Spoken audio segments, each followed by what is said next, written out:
again.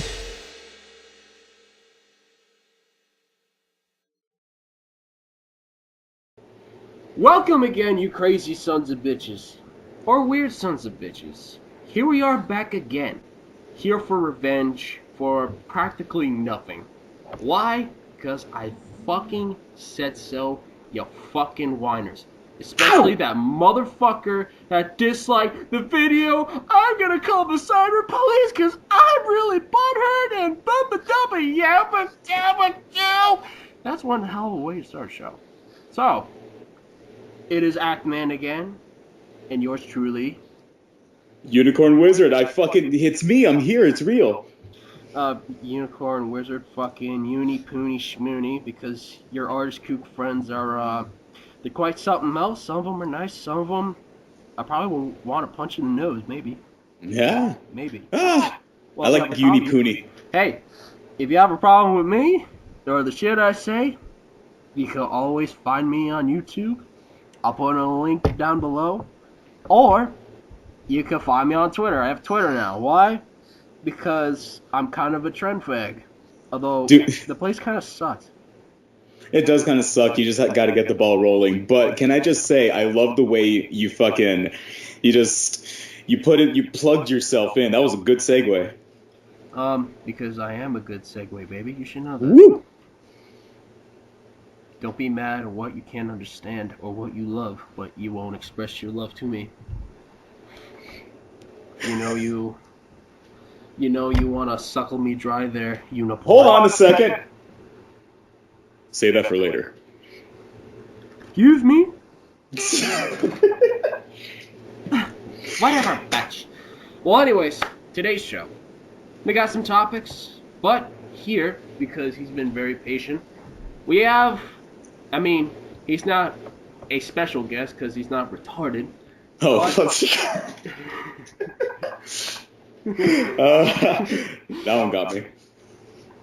Because I mentioned in the first show that Shreddy Reeds was my second partner in crime. Yeah. This man next to me is my first partner in crime way back junior year of high school. His name's Corey, but he goes by the name of Sparky. But you're thinking, why such a fucking fruitsy-pootsy name? I explain. So, the reason why he has the nickname is more to the fact that there's a spark to his personality that's very different from most others. It's very nice. So, it's just really sparky to it. So Sparky just stuck with it, and once you see him and you know his nickname, it's like, it totally fits somehow. It's weird, but it just fits. Like the same way that a peanut butter jelly sandwich just fit. That bread and that jelly with peanut butter, it just suits it. Like the same way you have a soup in a sandwich. Perfect. And that beautiful introduction, I am Sparky. I would like to say that peanut butter and jelly, as good as of a mix it is for some people, I wouldn't say it's the perfect mix for me. Because I'll kill you! Being allergic, Sick. I would probably die. It would not be very comfortable. So what do you like? Peanut butter and honey? You can't have peanut butter. Jelly and honey is what I meant. I can't even have peanut butter, man. This man ain't even listening. I meant to say honey and jelly. Sir, if you wanted to kill me, all you had to do is write a nice letter, maybe put a little glitter on it, something, sparkle to make it seem kind of nice, whatever, and I'd consider it, but you didn't do that, so I'm going to have to turn you down. I'm sorry. I don't want you to be upset. I don't want you to go, cry after this, but I can't have you kill me tonight. Be right back. Got to go to hell now. Yeah, especially you're killing a ginger. Yeah, you call ginger soulless, but you're the soulless motherfucker that kills Sparky over. There's killing just a regular person, and then there's killing a ginger. Like there's standards, and you're going past that. Shit, dude. Like, weird thing is, I don't have any fucking food allergies. The only one that I've ever experienced that was close to a food allergy was when I was like, I don't know, 6 or 7. I remember trying peaches. You have it, or you don't. bruh. No, but see, like, here's the thing. I ate a fresh, raw pear for the first time. I've had canned pears, but this is the first time I had a fresh, actual pear in my hand. And I bit into it, and the peach fuzz was weird, but I dealt with it. But it was nice. It was good. I liked it. But then suddenly my chest started fucking itching like crazy. I take off my shirt with my fucking man tits all fucking flopping about, and then it's fucking soaring red. Just fucking stupid red. And I'm like, what the fuck? And it turned out that I might have been just allergic to the skin of the peach, but I've never ate a peach since then. But that's the only thing I have closest to a food allergy. So I don't understand your plight, my man. So, okay, so you had a peach. Yes. A fresh peach, apparently. A fresh peach. Yes. And the skin What of the a bunch peach of dumbasses. made you react to having your chest be very itchy. That's what I'm theorizing, because I can eat I can eat canned peaches, but of course those are fucking filled with GMOs and LMNOPs and shit, so who knows what the fuck's in that. Makes you a fat fucking lard. Yeah, but goddamn are they good? What sense does that make? So what I'm not comprehending here is like, it doesn't make any sense. This is like the Chewbacca theory. You would have to have rubbed that peach on your chest to get some reaction from the skin. It doesn't make no sense. That's what I don't know. Like, there must be something that's in canned peaches that's not in regular peaches that's making a regular peach fucking make me itch like crazy. Because I can eat canned peaches fine, and that's what's fucking me up about peaches. So I don't eat any peaches anymore. So, I guess, alright, there's a little secret for you there, folks, that, Shreddy Wheats is allergic to fresh peaches, although that's supposed to be better for you. If you ever need compared information, to canned peaches that has corn syrup and written with all problems on it. If you ever need to get information out of them, all you gotta do is hold them down and rub a peach against them, and you know, no, please, not the peaches, not the peaches. Not the peach! Not the peach! Oh, my eyes! Anything but the peach! The peaches! Oh, my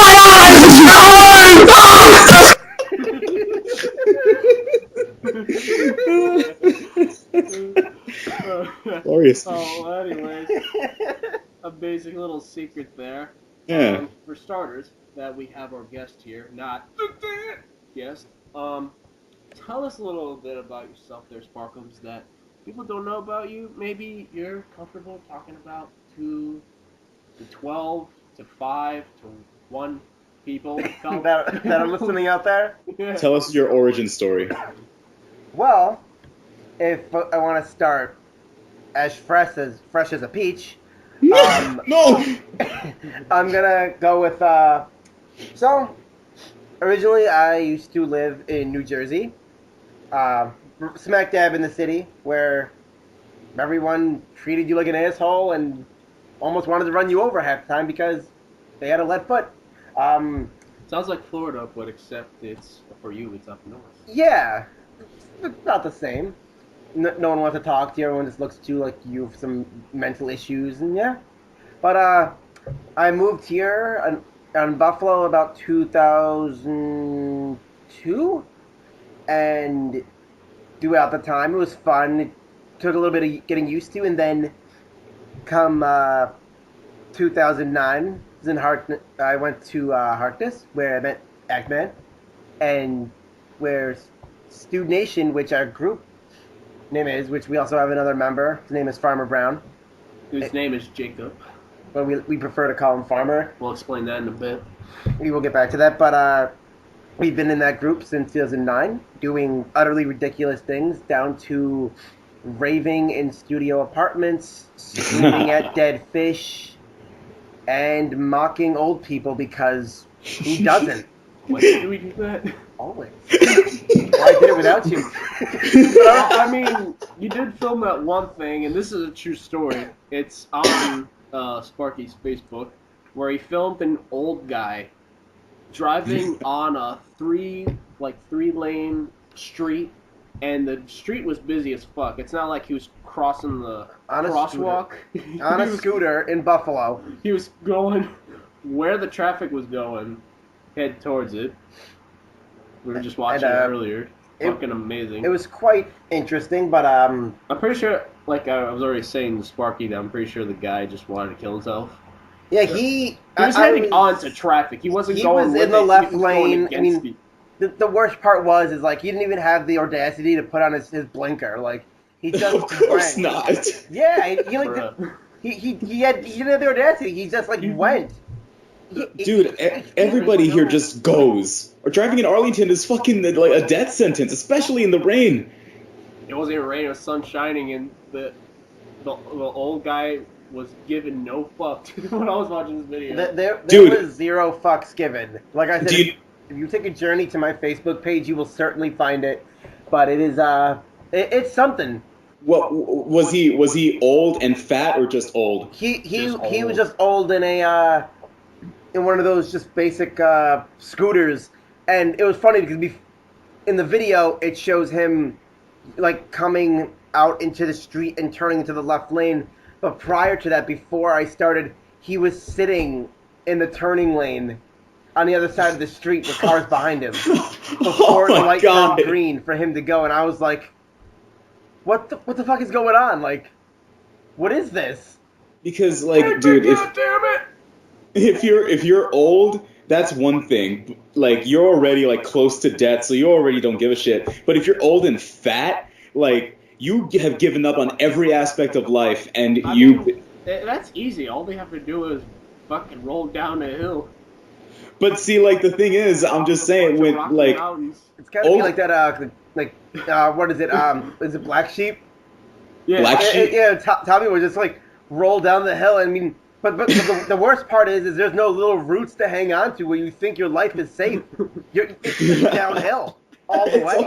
It's always downhill, like, especially for old people, and that's why they know that it's only downhill from there, so they don't give a shit anymore. They've already given up on everything, and they're already close to death, so they almost have no consequences left. So that's why they can do whatever the fuck they want, and people will complain, but what are they gonna do? Fucking, he's already gonna die like tomorrow, so might as well just live it up while you can, right? I promise you, once anybody gets old, they're gonna realize all of the fucking perks there is to fucking being an old dude. You got the fucking early bird specials. You got people fucking looking at you funny. You got people like opening doors for you and shit. Like when you have special treatment at any point, you fucking have this mentality of because I'm an older. I can do anything, and people will have to just deal with me. Kill me, Billy! People will just accept me for who I am because I'm old, you see. And like they still got the fucking Auschwitz tattoo on their wrist and shit. Like they don't give a shit anymore, and that's like especially when they drive. So it's a fucking normal occurrence. Yeah. With the old people, I feel like they're just not giving a shit. I feel like I mean that's one thing that like I feel like me and Actman here do quite well on a daily routine is just not giving a shit about most things because like why not? But the one thing I do agree with is like that old people do have like certain other perks that they can get away with that we obviously can't because they're old and we're still in our youth, so we are less believed or trusted when it comes down to an old person. I mean, besides the old people stories, and God knows how that will come about when we get old, but the rave stories that we were talking about earlier. Now, once it comes to raves, I'm not really a fan of it in reality, but doing it with really good friends of mine that I've been friends with since high school, you know, as Sparky was speaking, that we met through in Harkness in building maintenance class, and who come to figure that these guys would meet, and then they just figure, hey, let's have a rave in a studio-like apartment, and not even think about the others that are around us and see what they think when a smoke machine's going off. So how this came about is our friend Jacob, aka Farmer Brown. We call him Farmer Brown because if you see his face. But real quick note of that you actually met Farmer Brown first. It was you two talking, and do you remember like how you guys started to talk? Like, do you remember at all? Honestly, 'Cause I don't fucking know. I don't completely remember. I think a lot of it was, see, like when I tend to meet people, I tend to make friends. Sometimes it's more of like that weird vibe that you get, like when you talk to somebody Oh, and they're he just such has a kook vibe. when It's you pretty get like that obvious. normal person, you talk to them and they're just like kind of average, like just a general nice person, and then you talk to say someone like you, or you talk to someone like me, or we talk to somebody like Shreddy Weeks. Is like the conversation isn't just, oh, so what do you like to do? Oh, you're into Hi, sport. how are you? You're into sports. Oh, that's cool. Soccer, football. Oh, you work at a lumber yard. That's cool. What do you do? Where with us, it's just like, hey, I just like took a giant shit because I decided to eat like like 4 cans of beans before I came here, or whatever. And then I thought No, of I think it would be more like. So, did you ever wonder if a space pirate was to take the crap out of space, would that crap float or would it fall into another universe? yeah. A crack? Did you ever wonder that if you were to wear a watch and it had no time, but at the same time it had a time? Do you ever wonder how that would work? You're fucking giving me this paradox that I don't know if I can answer. I think that's But the whole point. this is where the foundation, and we come back to the farmer, is this is the foundation of the friendship that was built, is because farmer had that type of personality, which I share, which you share, which Actman shares, is that it's just you never know what's gonna happen, and it was just that goofy, like mentality that just brought our friendship together. Like I said, after I met Farmer and we became friends, obviously a few days later, or the following week, then Actman came in, and it just kind of all naturally came together. And It really did. like I said, We talk about weird shit and then video games at the same time. like I said, like with our group starting as the name Stewed Nation, that does all about Which you. is Stude Nation. It's just a little our little group that we formed as Shreddy Wheats is a part of. Maybe you can be too. Student Nation, bro. I represent. Never do that again, or I will buy a plane ticket to kick you in the balls and go home. 2018. And I will buy another plane ticket to follow after and do the same thing after that. You kick him in the gooch, I'll kick him in the front.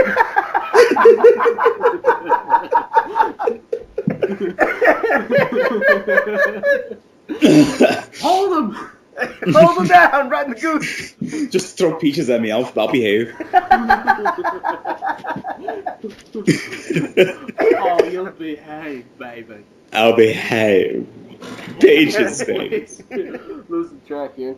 So Student Nation is just a term of just having a bunch of weird friends together, really in a group.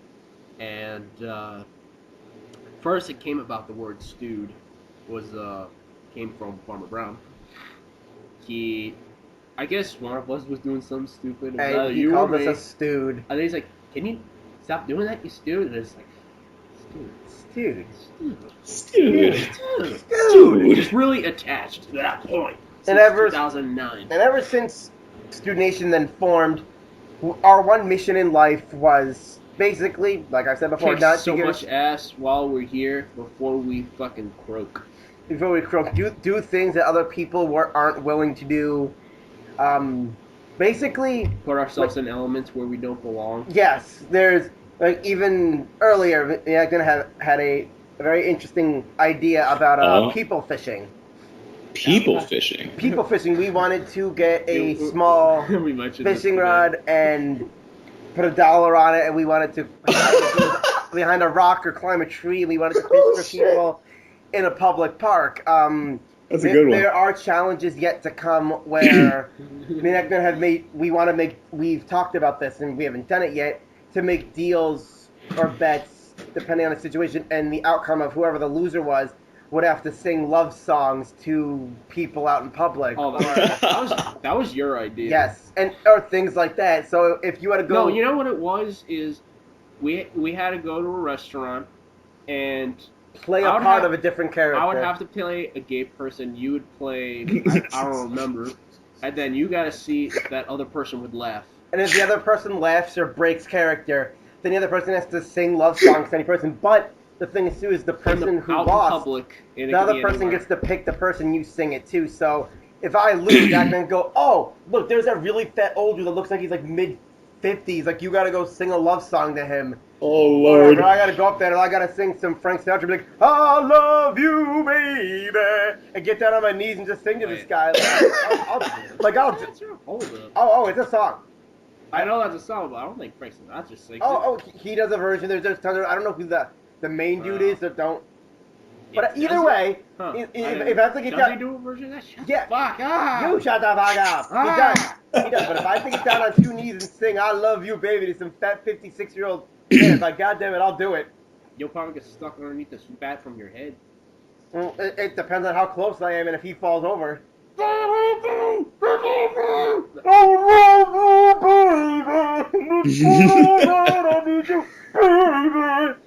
That'd be pretty gross. That would suck for you, really. It really would. But anyways, what we're getting at, the rave story.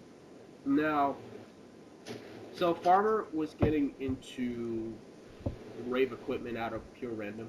First, it started with that weird little disco ball thing. Disco balls, and it moved its way to lasers. Fucking smoke machines. Yeah, wait, what? Smoke machines. Strobe lights, and then to the fog machine. Yeah. Yes, it slowly worked its way up in progress. Then to neon posters, black lights, so on and so forth. It continued for each thing to move up. And next thing you know, he'd be like, oh my god, yo, like, we have to rave. So, I mean, I go like, oh, okay, why not? We'll give it a shot. So our first rave was in Farmer Brown's studio apartment, which isn't very big. First, it was just the little colorful disco ball, and then it grew from the laser, like multi-purpose laser pointer thing that it was shooting out, and then it what the fuck else was that? The smoke machine, fog machine came later. Yes, the First strobe light. Yeah, the strobe light. Yeah, strobe light. Then the fog machine, and then what happened was he bought a fog machine on eBay, and it was pretty much duped. And then you, and Farmer went to Spencer's, and then as soon as we went to Spencer's and he got his fog machine, that very night we raved. We raved with the fog machine. We were like, oh, let's see, it worked. All I remember is after a period of time, the entire room was smoke. Like, you couldn't. I could have been standing right next to you, and I had no idea you were next to me. Oh shit! It was literally so smoky. And for most, maybe some people don't know out there, but a studio apartment is fucking small. It's basically a box. Just one room and maybe a stove in a bathroom. Yes. Yep. So to imagine what it's like Three to guys stand next to your friend and not be able to see him in a studio apartment, it's a lot. So to be what was it? Actually, continue. And I was like, to be raving and the thing is too was like, it wouldn't be a 30-minute rave. We'd be raving for like 4 hours in a studio apartment, like nonstop. So you're dripping sweat at this point. You're like, it could be blizzards outside. It could be snowing outside, and you're coming to Jake's place, and you know that you got to bring a tank top or a short sleeve shirt and some shorts, and you got to change in the bathroom before you go and rave because you know you're gonna sweat.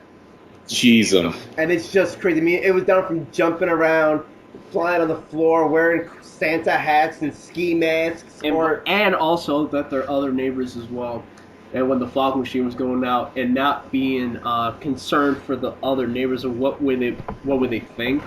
So the fog machine was making through and underneath this door, and going through the whole building, and nobody said anything except for this one lady. But it's funny because she was cool about it. She just knocks on the door. She's like, "Hey, what's going on? Is there fire or something?" They're like, "Oh no, we're just fog machine. We're raving." And you see the lasers pointing from the fog machine from the distance. She's like, "Oh, okay," and just walks back to her apartment. And you gotta understand, these people are compromising pretty well because he has like at that time like at least 3 different neighbors. I almost forgot actually. On top of all that, he had a jukebox. It was a Bluetooth jukebox that would light up as well. So Oh, we hell would hook yeah. up our phones to the Bluetooth And that thing would be jukebox, loud as and fuck, it was too. loud. So the walls were banging, or the music was screaming. We were screaming, jumping up and down. The lasers are everywhere. The fog machines go. The disco balls are going. Holy shit, dude! Like, I can't believe that no smoke alarm or anything didn't go off. Was there even smoke alarms in this building? No. No. Oh, that's hilarious. I mean, okay. I mean, this building was made in like fucking 18. We weren't born yet. There was still fires in 18. We weren't born yet. You're a I'm talking stupid about dumbass. what you call it? The fire detectors or whatever it is. Fire alarms. There were no fire in 18 whatever, so that building was made in 18 whatever. It still keeps up to date to a degree. The difference is there's actually electricity. Basically, the Not a home for the Amish. there was no smoke detectors. There's no fire alarms. There was nothing. Either way, we raved constantly on a daily basis, At pretty least often. 2 days a week. 2 days a week. So stupid. We did it. I'd make the worthy drive, and for most people who don't know, I live in Actman here lives in so I'd take the drive to get him. We'd come down and like that at least Which twice a week. from me to Sparkys takes like a half an hour, 35 minutes, give or take. and depending on traffic. And traffic, yeah, 35, 40 minutes at most. Or whatever, and we'd rave about twice a week for hours until like 2, 3 in the morning some nights, sometimes 12:30 we start at like 7 or 6. It was always different, but the raves are something that are very dear to us, and we look forward to doing again, hopefully quite soon. No, we haven't done it in a long time because you actually have. I have all the equipment. All the equipment, which is a long ass story about that. But also another story that is that I'm quite fond of. It was a mellow one, but we took a hiking trail. Remember I do. In Geneva. In Geneva. It has this hiking trail. It's between 2 rivers, and it's a far fucking drive. Waterfalls, caves. Oh, remember that time we went to a cave? I do. There was a lot. There was a cave in, I don't remember the name of the park exactly. It was like on the way towards the Darien Lake here, and there was this supposedly hidden cave that no one could find. That was pretty easy to find. And the thing is, you have to go there during the summertime because the water current goes over the cave. Yeah, so then in the summer, the current's gone, and you can go in, but supposedly this cave is long enough where it goes from where we were to, like, Akron or something, which is a very, very far away for people who don't know this. It's like nowhere. Hours. You'd spend hours in this cave. Akron's butt fuck nowhere, bro. You'd need boots, a backpack, like you'd need it all, flashlights, be sure. Stater, you need the mountain gear. You need the mountain gear. But it's a long, long trip. Obviously, we just went in and saw bits and parts of it, which was quite cool and very exciting, and I look forward to it possibly again quite soon. But it was we gotta do that again. For sure, definitely. There's many stories. While we're talking about stories, what was one of your favorite dude stories, would you say? I mean, what's your story that not only was like one of your favorites, but like one that was very interesting and wild to you? Wild and weird, the 2 W's. Wild and weird. That is involved in Student Nation is wild and weird. The double W. Uh-huh. W-W-B.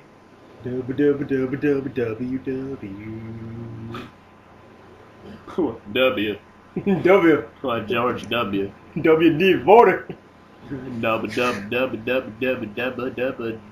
dub dub. 2 W's into. Ribby-doo-doo. Well, don't you have any stories? Because I know it's most of your fans. I want to hear you talking. We were just shooting out of the dark. Yeah, like since you're the one that brought it up, I bet you have one in mind. Oh, which one's that? Because I'm pretty much shot out at the moment. So, let's do this. Shreddy, so what's a story, a wild, interesting story that you either were a part of or experienced being there in the moment? Oh, that's actually a good question. Let's see. His life was fucking boring and bland like Wonder Bread. You That's as fucking true. bastard. Okay, listen. Like I know that's true, but there's some excitement. There's some Hey, you said it, not some me, but whatever. there's some cheese and some ham in this Wonder Bread of mine. I feel like you give this man no credit. This man might have started out as Cinderella and got his ass kicked and hated out of everybody. But at the end of the day, this man's a princess, okay?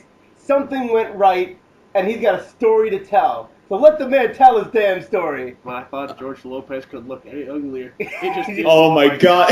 You put George Lopez in a dress, that's what you got. But let the poor bastard tell you his story. That would make you want to puke chunks. George Lopez Oh. in a dress. That would make my eyes bleed out. Like every creepypasta. Trying to fit on a high heel. No. Let's see. Okay.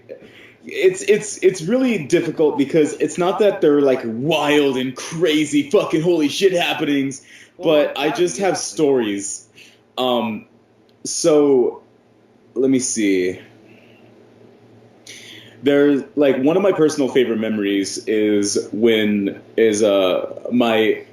best friend in El Paso, who's also named Jacob. He What that twist? what is he? Wow! But he was very.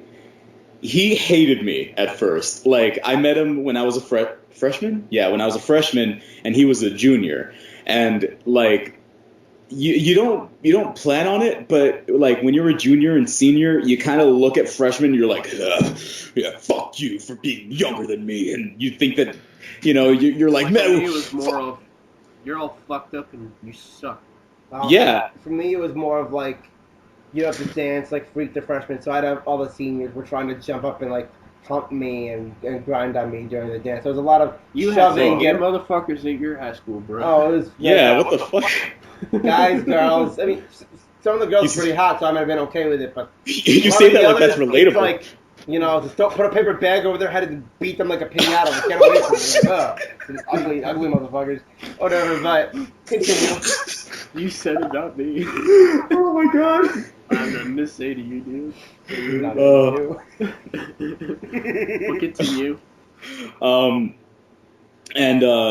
like he's the kind of he's very similar to Actman and I, where he's a real ball buster, and that's just how it would be. And at first, like I said, he hated me, and he was a metalhead, but he like only listened to Trivium and like As I Lay Dying, and basically bands that have that "It Saved Me" kind of music. And like, he looked at me and he saw me with my acoustic guitar because I had guitar class, and he looked at me and he was like, ugh. Yeah, I bet all you know is Sweet Child of Mine and Smells Like Teen Spirit, huh, poser, fuck you. So he was like that. He hated me. But then he actually saw me play, and then he actually saw how much I knew about music, and he was like, oh, you give a shit. Okay. Well, what else you got? And, we became best friends since then. But, because I was and still am incredibly gullible, he loves to You prank dumb me. bastard. Yes, he loves to fucking prank me. Dumb poor And bastard. and You're not one the only one. I'm sitting next to one right now, too. you two have a very similar relationship to my Jacob and I. But let's see. One time he did a prank on me, and this was well after April Fool's, because he never pranks on April Fool's. He always waits after. And one story that was this was the first prank he pulled. It's nothing big, but it's kind of noteworthy to me because that's when I knew. But he called me up one day, and he was like,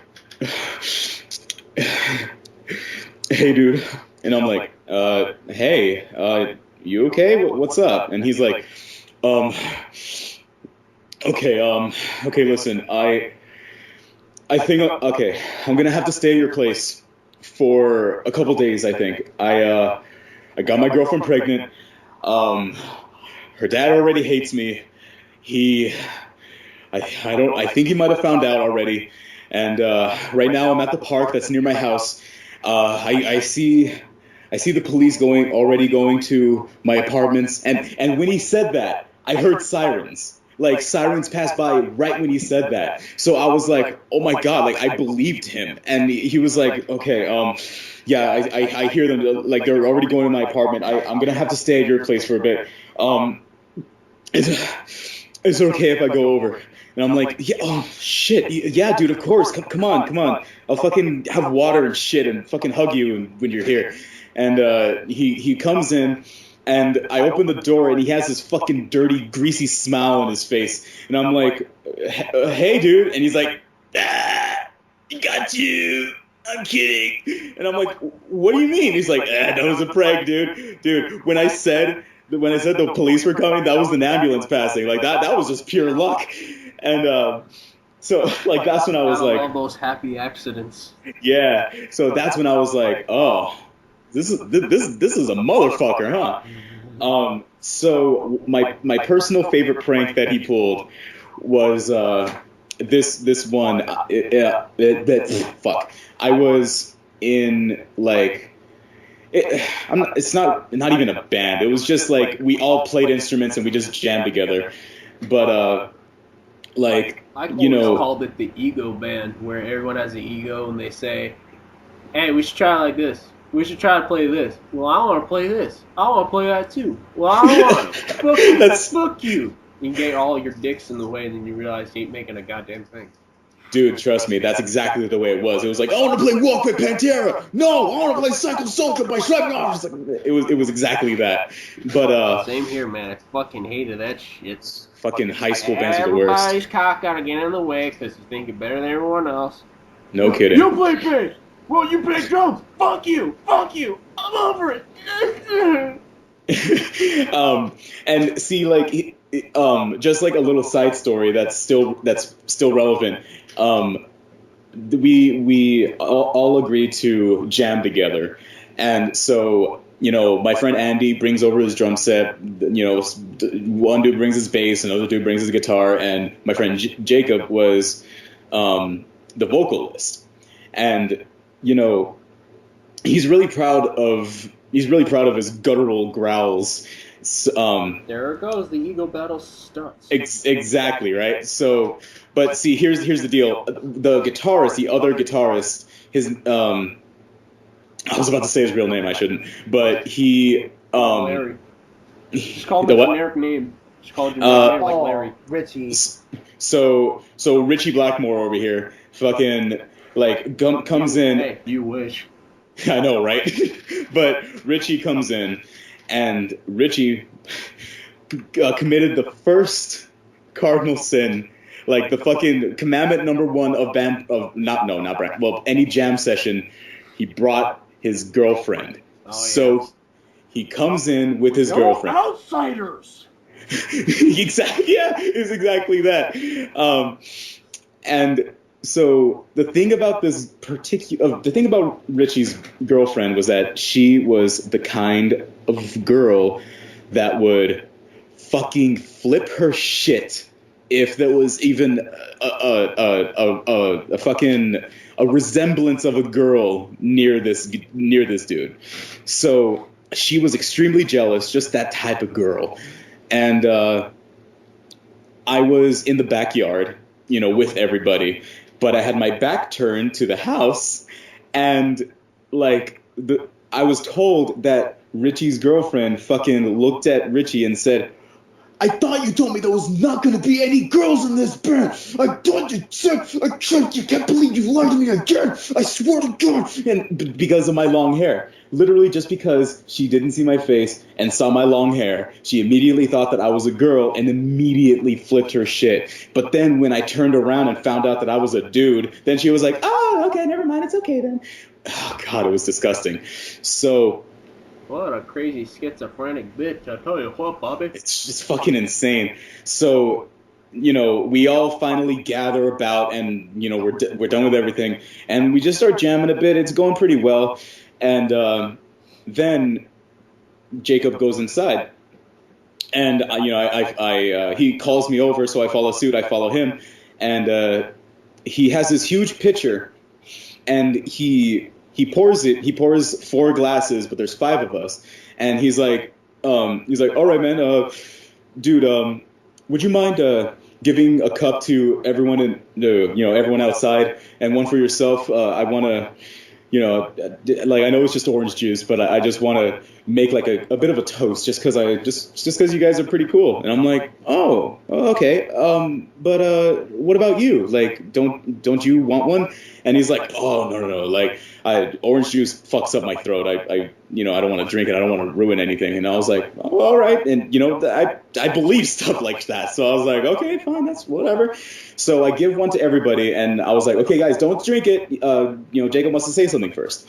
So Jacob comes out, and he gives this really fucking long-winded speech, basically. It was just like, guys, look, I know that we're not a full band or anything, but it's just really fun to hang with you guys and play this music, and metal music is great. And he's just going on and on, and we're all just kind of hearing him out. He's a really genuine dude, and we're like, all right, yeah. And he's like, so that's all I gotta say.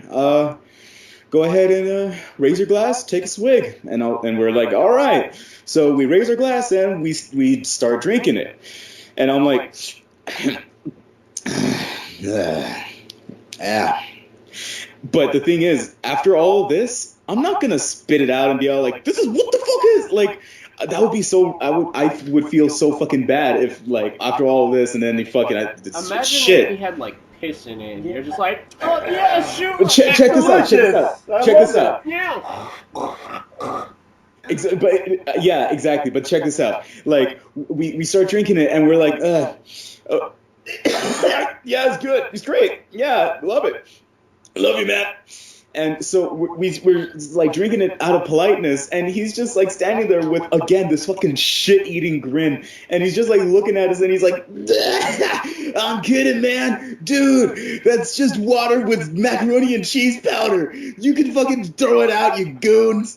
And we're like, oh, fuck you, and we're just like fucking throw everything away. He has a pitcher full of this, so he went the whole 9 yards with this. Wow, that's one. That's awesome. Way to, macaroni cheese powder. That's awesome. Yeah, it was macaroni and cheese powder, and he fucking had a whole pitcher of it in his fridge, and it was in there for a fucking while because it was cold. I mean, it was really, really cold. It would have been more sinister with laxative, because you can almost put that with anything. Yeah. But like that's my personal favorite thing. It's funny you say it like that. That he put the macaroni and cheese, that, and then you talk about the laxatives. I had a good laxative. I heard this one a million times. I told you this one. So when I was in high school, I used to hang around and sit at the table with like the kids with like the disabilities and stuff, because they're always cool kids and like they're the best kids compared to everyone else. Like they're the sweetest kids. They're nice and they can never do no wrong, at least not intentionally. And I remember sitting at the table, and they were playing music. There was like a big theme in the school that week. I don't remember what it was exactly. And these other kids, they're like freshies. They were sitting at this table, and the one kid, it was just one, was mocking like them, making fun of them, like picking on him or whatever. And I was just like, this little bastard. I'm gonna get this kid, whatever. So, like, that kid walks away. And he like was going to get a snack or cookie, go to the bathroom. I don't know if he was taking a shit. I don't know. Whatever. So it just so happens, for some reason beyond my understanding, is I brought laxatives to school that day. Oh my god. I was like, okay. I go, I'm going to get this kid back. So I went up to his table. I go, you know he's being a dick, right? And they're like, yeah. I'm like, you saw him picking on the other kids? They're like, yeah. So I opened this kid's chocolate milk or whatever. And I took these laxatives, I poured a bunch of laxatives in his chocolate milk, and I shook it up a bunch, and I put it back on the table, and I walked away. Whatever. Kid goes, he gets back to the table after a few minutes. Whatever. He's drinking his chocolate milk, and I was like, you little bastard, you're going to get what you deserve. You're going to get some hot chocolate lava right out of your anus, boy. Right out of your anus, boy. So all the kids are laughing at the table. He's like, oh, what's so funny? And they're like, oh, I don't know what you were saying earlier. That other kid was funny. or whatever and stuff. And then later on in the day, I'm sitting there and I'm walking to my next class. I see that kid squeezing his cheeks, running down the hallway, running to the bathroom, and I was just like, I was laughing. I was almost on the floor. It was the greatest thing I've ever seen. And I was just like, I was so proud of myself because this kid was sitting there probably crying, just like fucking just pooping like mad. Probably like gripping the side of the toilet, almost ripping it out of the ground, just schmock going like crazy. Oh my Like, god. I go, you deserve it. You deserve it, you poor bastard. Damn. Ah, dude, I've never had a laxative before, so I can't even imagine like what the fuck that is, especially when you're not expecting it. That sucks. Ah, little I bastard. to you because I have an interesting poop story to tell with next. Ooh. So I was visiting some relatives in Yonkers, New York, and we were on a road trip though to travel there, and I couldn't shit for 2 days straight. And I thought, what's the only thing that can make you shit? Because normally fibers, like maybe Cheerios. yeah, or frosted wheats or apple juice would go right through me normally, but it wasn't this time around. So I was just thinking, what else can make you fucking shit like mad? So I realized laxatives do.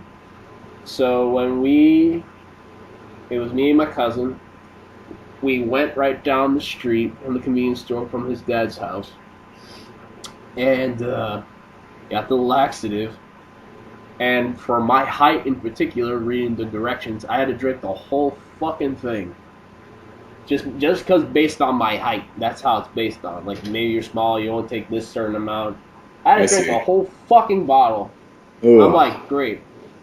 And this flavor in particular, all it does is just taste like a really sour, like it was really sour Like an lemon. apple? No, like they're different flavors, but this one was lemon. Lemon. It was lemon flavor. And Lemon flavor. yeah, I'm just waiting there, waiting. 2 hours went by, still waiting. Oh, I guess it ain't going through me. 4 hours went by, still waiting. 6 hours go by, and then the next day comes by, and I didn't shit. But that next day, that sound was my stomach ready to fucking shoot out boo-boo blasters right throughout my anus. Woo. So whatever bathroom I can make it to, I'm gonna explode. So basically, my anus was like a water hose. Just Oh my god, like in Dumb and Dumber. Oh, man. yeah, it was Dumb and Dumber. Always make sure. The first thing you want to do, folks, when you're in a situation like that, flush the toilet first. That way you know it flushes. Because if you don't, you're so fucked. It's not even funny. That, especially as a public restroom, you better make sure there's toilet paper right next to it. I remember having a few issues where I like had to go so bad I ran in there, didn't notice, and I'd be sitting there like knocking on the stall, hitting the wall. I'd go like, give me some toilet paper. I've been there. I've been like, give me some toilet paper, man. He's just like, I think excuse me. I'm like, all of us been there at that. I'm like, look. I go, I forgot some toilet paper. I go, there's none in here. I go, I just took a poop. I'm like, the poop neighbor. I go, that's what it is. Yeah, the poop. Yeah, that's a good phrase for it. The poop neighbor. And I was like, I need the toilet paper, dude. He hooked me up, and he was just like, sure. Because I don't want to use my sock. I don't want to use my sock or anything more thereof, but. Well, what else are you gonna use? Your bare hands? Then you just got. Some people do. I don't know what other people do. A muddy hand on me. Either. Gotta do what you gotta do. That's right. Either way. Gotta do what you gotta do, dude. Even if you wait with the same hand, you're just bringing the shit back.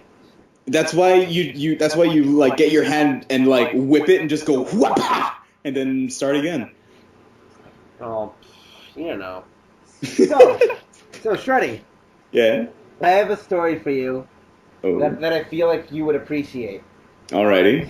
So I've been saving this story. I've been saving these stories. Actman knows these stories pretty well, but I've been saving them for this very moment for a very long time. Ooh. So this first one, they're all pretty humorous. So one day I was out I was out of the apartment. I wasn't home, and I was just doing whatever, driving around, going to the store, shopping, whatever. I come back home, and normally on the top of my microwave, like you could see the gray wire like attached to the microwave, or whatever, going down to the plugs, so it's on, whatever. So I thought nothing of it, whatever. I soon come to realize that it wasn't a wire; it was a dead mouse. Oh, It wasn't even a mouse. It was a fucking rat, bro. That thing was fucking huge. The thing is almost the size of my forearm. That died. Jesus. That is during the summertime, by the way. And it died. Somehow it got into my house and it died on top of the microwave. Not even on top of the microwave. It was inside the microwave. No. It was on top of the microwave. Was it on top? I did tell you this. Yes. You're pulling a Sparky. You're forgetting. But it's okay. I don't blame you. Whatever. Anyway, it was on top. Dead rat. Just anyway, A-E-I-O-U. Shut the fuck up. Fight me. It was... Bruh. It was on top of the microwave, and I was like, oh my god, what do I do? Now, being me, quick side story is, when I used to live in Jersey, I used to have this neighbor that I used to live next door to, who, loved to play with bugs. Let him crawl all over his arms, on his body. Whoa. He basically was the kind of guy, You sure he wasn't a sociopath? I'm not quite sure, he probably is now. Whatever, but where a kid gets a brand new puppy for Christmas, and they lay on the ground, and it jumps all over them, they're like, yay! They're, laughing and giggling. Well, that was him with bugs. It was disgusting. Okay. But anyway, it put this fear like just bugs and rats stuff. I never liked killing them. All right, or anything. To make a quick point of that. Yes. He did not pick up the dead rat with his hands. Yes. Well, Jesus Christ. That and his jokes. Hey, Hey, you're not involved in this, fucker. Okay, I'll see you later. Okay, bye. So, I'm sitting there, and I'm like, how am I going to get this rat off of the microwave? I'm freaking out. I don't know what to do. I was like, Dad. I'm like, for the sake of God, I go, come get this rat off here. I go, I don't want to touch this dead rat. He goes, no. I was like, damn it. Whatever. So, I get the broom in the dustpan, and I try to broom the rat off of the microwave. Whatever. And he falls. I freak out. He falls on top of the fridge. I'm like, oh my god. The rat's on the fridge. There's a dead rat on my fridge. And I didn't know what to do. So I finally get him in the dustpan. At one point, I'm holding the dustpan out as far as my tiny arm can extend. I'm holding it as far away from my body as possible because I'm like, I can't have this. I'm like, I'm not going to put him in the garbage can because then I'm going to have a dead rat carcass smelling up my garbage and it's not even that full yet. So it's like, oh my god. And then in fact, even if it was full and I had to tie it, he'd be too close to the top and I'd probably cry. So I'm like, there's no way. So, both my windows, one of my windows, because I'm on the second story of an apartment building above a tint shop. Whatever, one of my windows has, a screen and the other one doesn't. So I was like, oh my god. I'm not going to walk down the stairs. What if I drop it on the floor? I'm going to have dead rat blood into my carpet.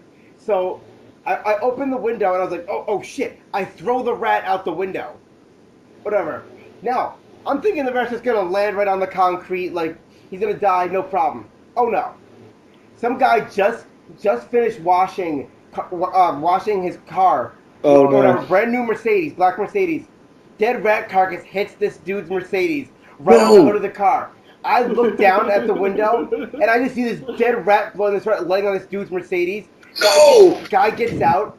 I run out of the apartment, down the stairs, slam the door, jump in my car, drive away. Oh my fucking god! Whoa, what are the fucking chances? Oh, I bet that ruined that guy's day. Because how he knows that the dude's car was clean because also he lives right next to a car wash. It's right next to his apartment building. So I threw a dead rat carcass out onto a man's vehicle, and then I ran like hell. A new Mercedes just like, oh, my car's nice and clean. So just many stories now. I'm pretty sure that guy was fucking fuming. There's two other stories that I do remember, which I'm also going to share on top of that one that I can remember. One of my other stories that Actman also enjoyed quite much was, I call it the rose petal. Mm-hmm. This is my favorite. Now this one's a keeper. This one's in the stewed history books. It's one of the greatest stories ever told. Nice. Okay. So it was around Valentine's Day or whatever. Wanted to do something nice for the girlfriend. So I bought a bunch of these little fake rose petals or whatever, and I put them in the bed, or all over the bed, sprinkled it up, made it look real nice, whatever. Mm-hmm. So throughout the day, yada yada yada, we do what we do. We get back to the house, whatever. We're in the bed. We got the rose petals or whatever, and it's it's cool. It's whatever. So then I'm like, okay, I'm gonna shower. So I grab sock, shirt, sock, underwear. I grab all that good stuff, whatever, to bring it into the So after I'm done showering, I go to change. So I go to put on my underwear and then all of a sudden, I feel like I'm prairie dogging, like I'm about to shit myself. So I'm like, oh my god! I'm about to shit myself. I'm in the middle of the living room. I'm gonna shit on the rug. I was panicking. So I grab my ass and I hold it, whatever, and I get into the bathroom, and as I put on my underwear to sit down, I realized that one of the rose petals got into my underwear and then decided to get stuck between my cheeks. Whoa!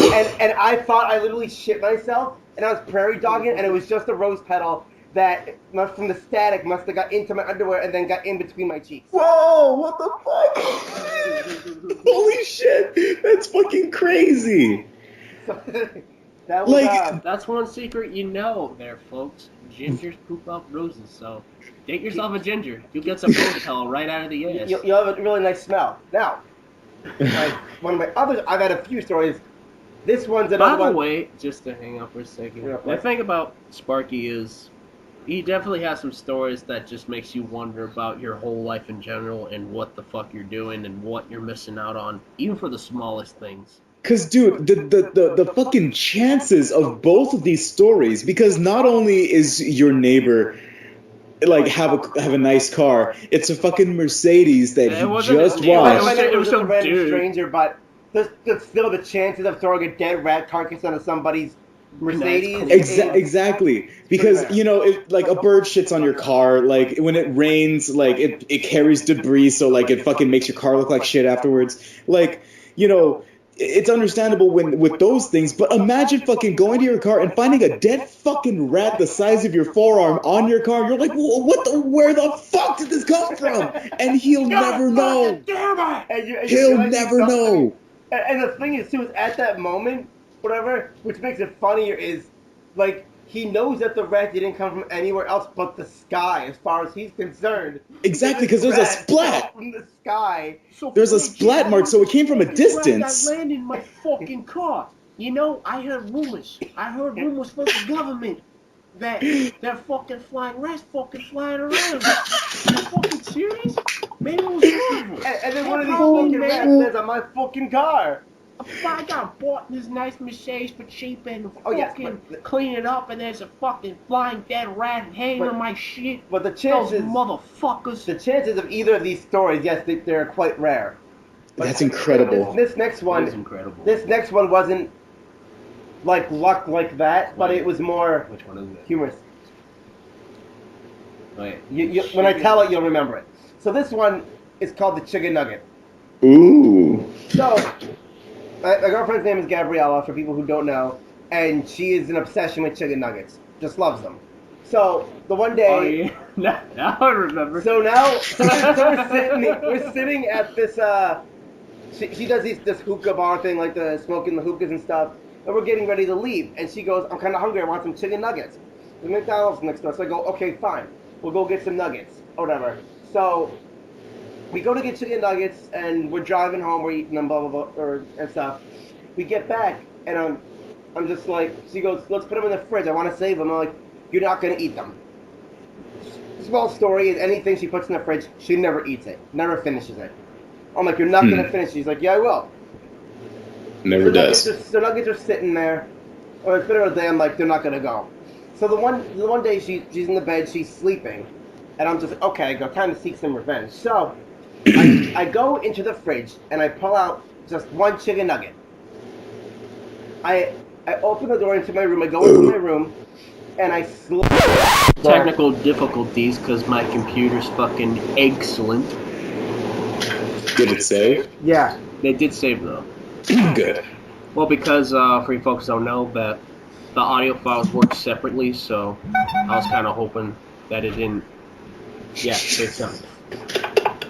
I didn't know fucking Doink the Clown was gonna interrupt the show. No shit. It was a fucking bozo sound. Yeah, that's my ringtone for my phone. Anyways, but his story of the chicken nugget. Anyway, yeah, the last I heard. The last I heard is, like I said, just quick recap is, girlfriend loves chicken nuggets. So we get them, we get back, we put them in the fridge. They were sitting there for about a day, so I knew they weren't gonna get finished.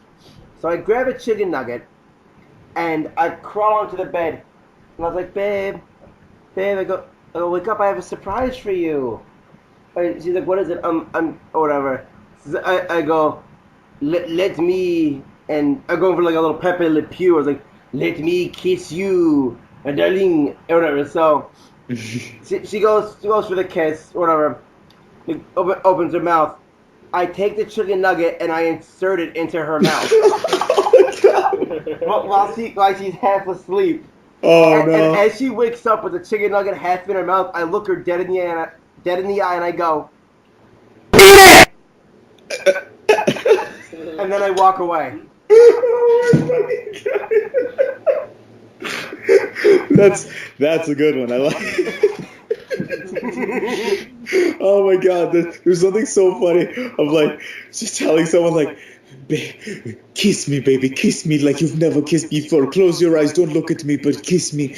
And then they do it, and you just fucking shove food in their mouth, and you're just like, eat it, bye, and then you just leave. I want you bigger.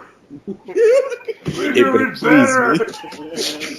When I'm in bed, I want to sit there and know whose boob I'm grabbing. If it's mine or someone else's, I don't care.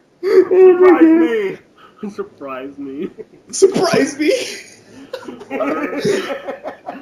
Holy shit. That's hilarious. But anyways, now what I was trying to mention in the first episode with of how J.A.B got started, I mean, it was more of how me and Shreddy met through the lovely place of Deviant, where fetishes are fucking for everyone, apparently. Deviant art. Ew. Yep. And so really, especially that it's on the J.A.B channel here, our podcast, is of course how the band got started. More to the fact that I always wanted to put out my own original stuff for a long time, like any musician would, unless, to me, like, you always have a music nerd that just wants to learn theory of music and not really, like, put their own stuff out and do covers for fucking eons and forever. And you have to want to do it, you know? Yeah. They'll be like me and Mr. Wheats. And so really how J.A.B started to come about was come up with a name.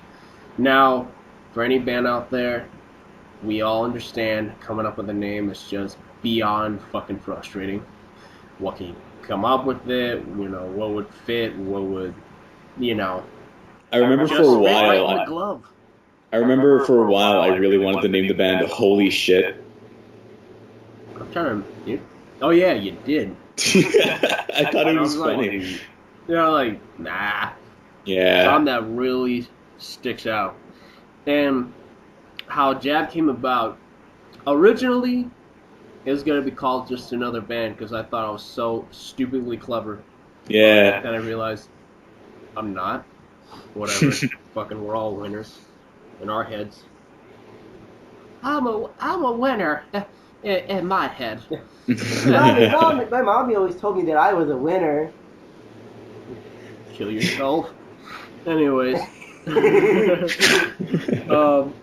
Anyways, so we would call it just another band for a while, and then leaving my mind completely oblivious that many of other people already call themselves that.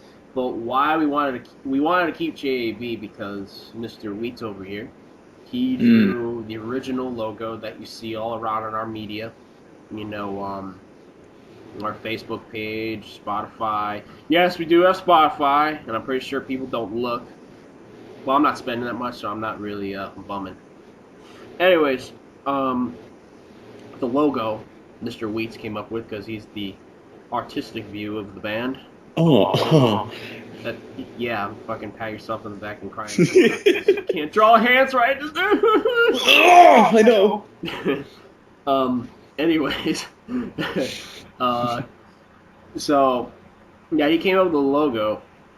Yeah, it was a Skype call like this, and you would just tell me, "Oh, I came up with the logo. Check it out."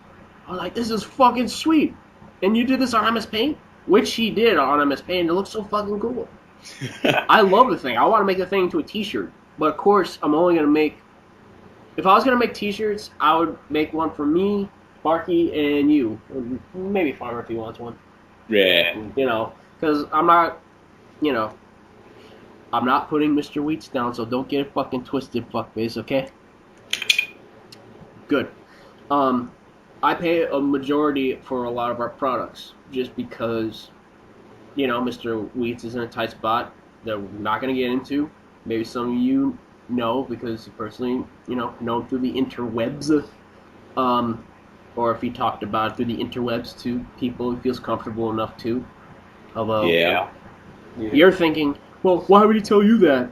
Because me and Mr. Wheats been friends for 8 years, and like for me and Sparky, we've been friends for 9 years. Damn, it's almost been 10 fucking years. How fucking crazy is that? Bruh. It's crazy when you look back and you go, you know, you sit in the classroom and like, I mean, for me, like, I look back remembering memories, and this one every tends to always just bother Actman just a little bit because he wasn't there for it. And till this day, he wishes that he was there. This is a story all of you out there, if you don't even know Sparky very well, or myself, fuck you too, you have to hear this story. So, if we were in Harkness, like I said, we were in building maintenance. We all met in building maintenance. The one day, I don't know if Actman if his school wasn't scheduled for that week. No, or I remember. He just didn't want to show up. I know. I remember. I didn't want to show up because number one, I was skateboarding with a few friends and his fucking car broke down. And we were up skating till like 3 o'clock in the morning because we have no choice because his car was broken down.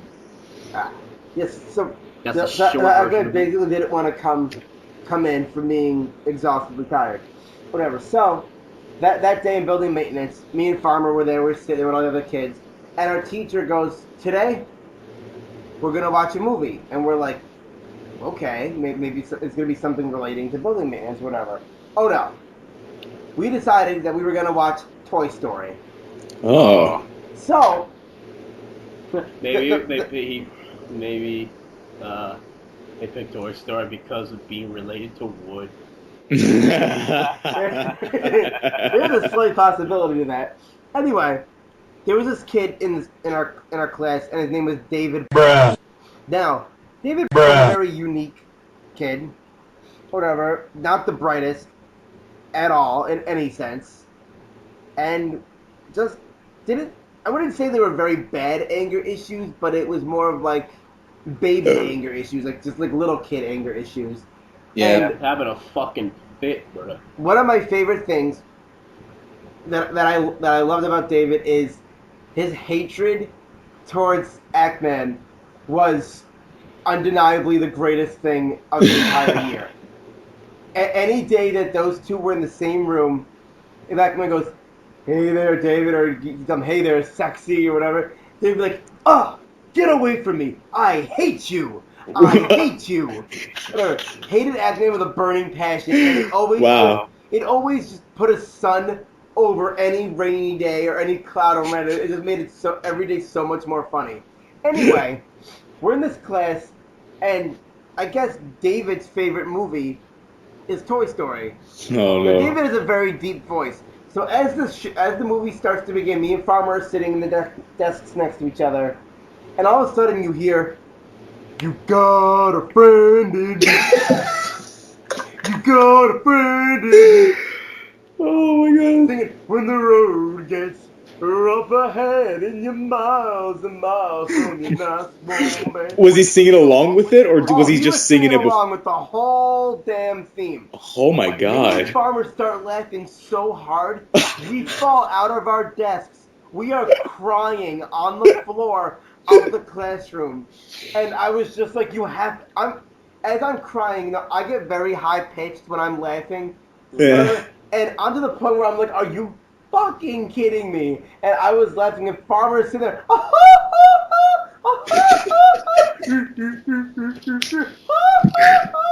dying laughing in the middle of this classroom. Teacher kicks us out of the classroom into the hallway.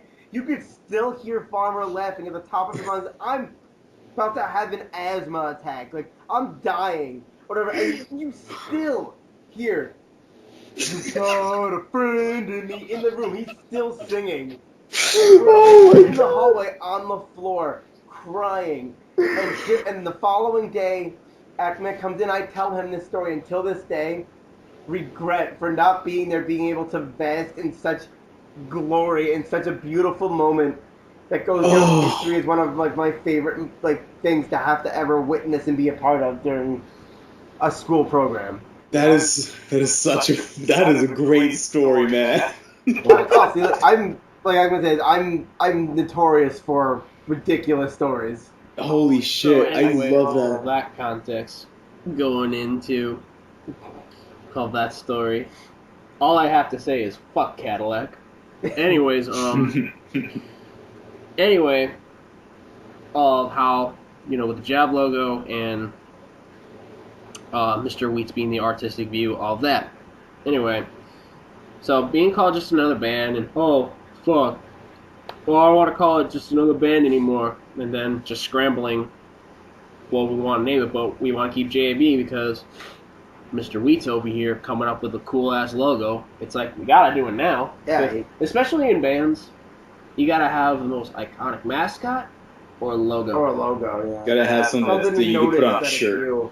Yeah, and we have that. Not a lot of people say they can. That's like having a white dot. It's like, oh, it's just a white dot. It's whatever. But if you have like this huge picture, you have like this image that's cool, like that people will remember. Go, oh, that's really cool. Or just the most iconic, even. They're gonna remember fonts or like letter fonts or logos. Yeah, like, yeah. You see fucking red lips and the tongue, Rolling Stones. Red lips, Rolling Stones. Dead Kennedys with the fucking DK symbol. The fucking smiley face with the X's for eyes for Nirvana. Yeah, and then what about what the hell is it? Well, or even with the skeleton with the mohawk from The Exploited. Oh, well, you wouldn't know what it is, or Sparky, but I'm pretty sure you've seen it around and be like, oh yeah. You get definitely. Van Halen. You go to anybody and you see a symbol. They have a cool letter font too. Van Halen. and you see it and you go, that's Van Halen. Like you just know. Yeah, it's just cool as fuck. Yeah, it's like that's their shit. That's that bad. You automatically know who it is. Well, not even besides knowing who they are, they just have a cool ass font. And of course, Metallica. Of course, they have their old school fonts kick ass. Fucking kidding me? Yeah, they're bomb. But of course, Lars stole the name Metallica, so go figure. He stole it? Yep, he admitted it in an interview. I forgot which one it was.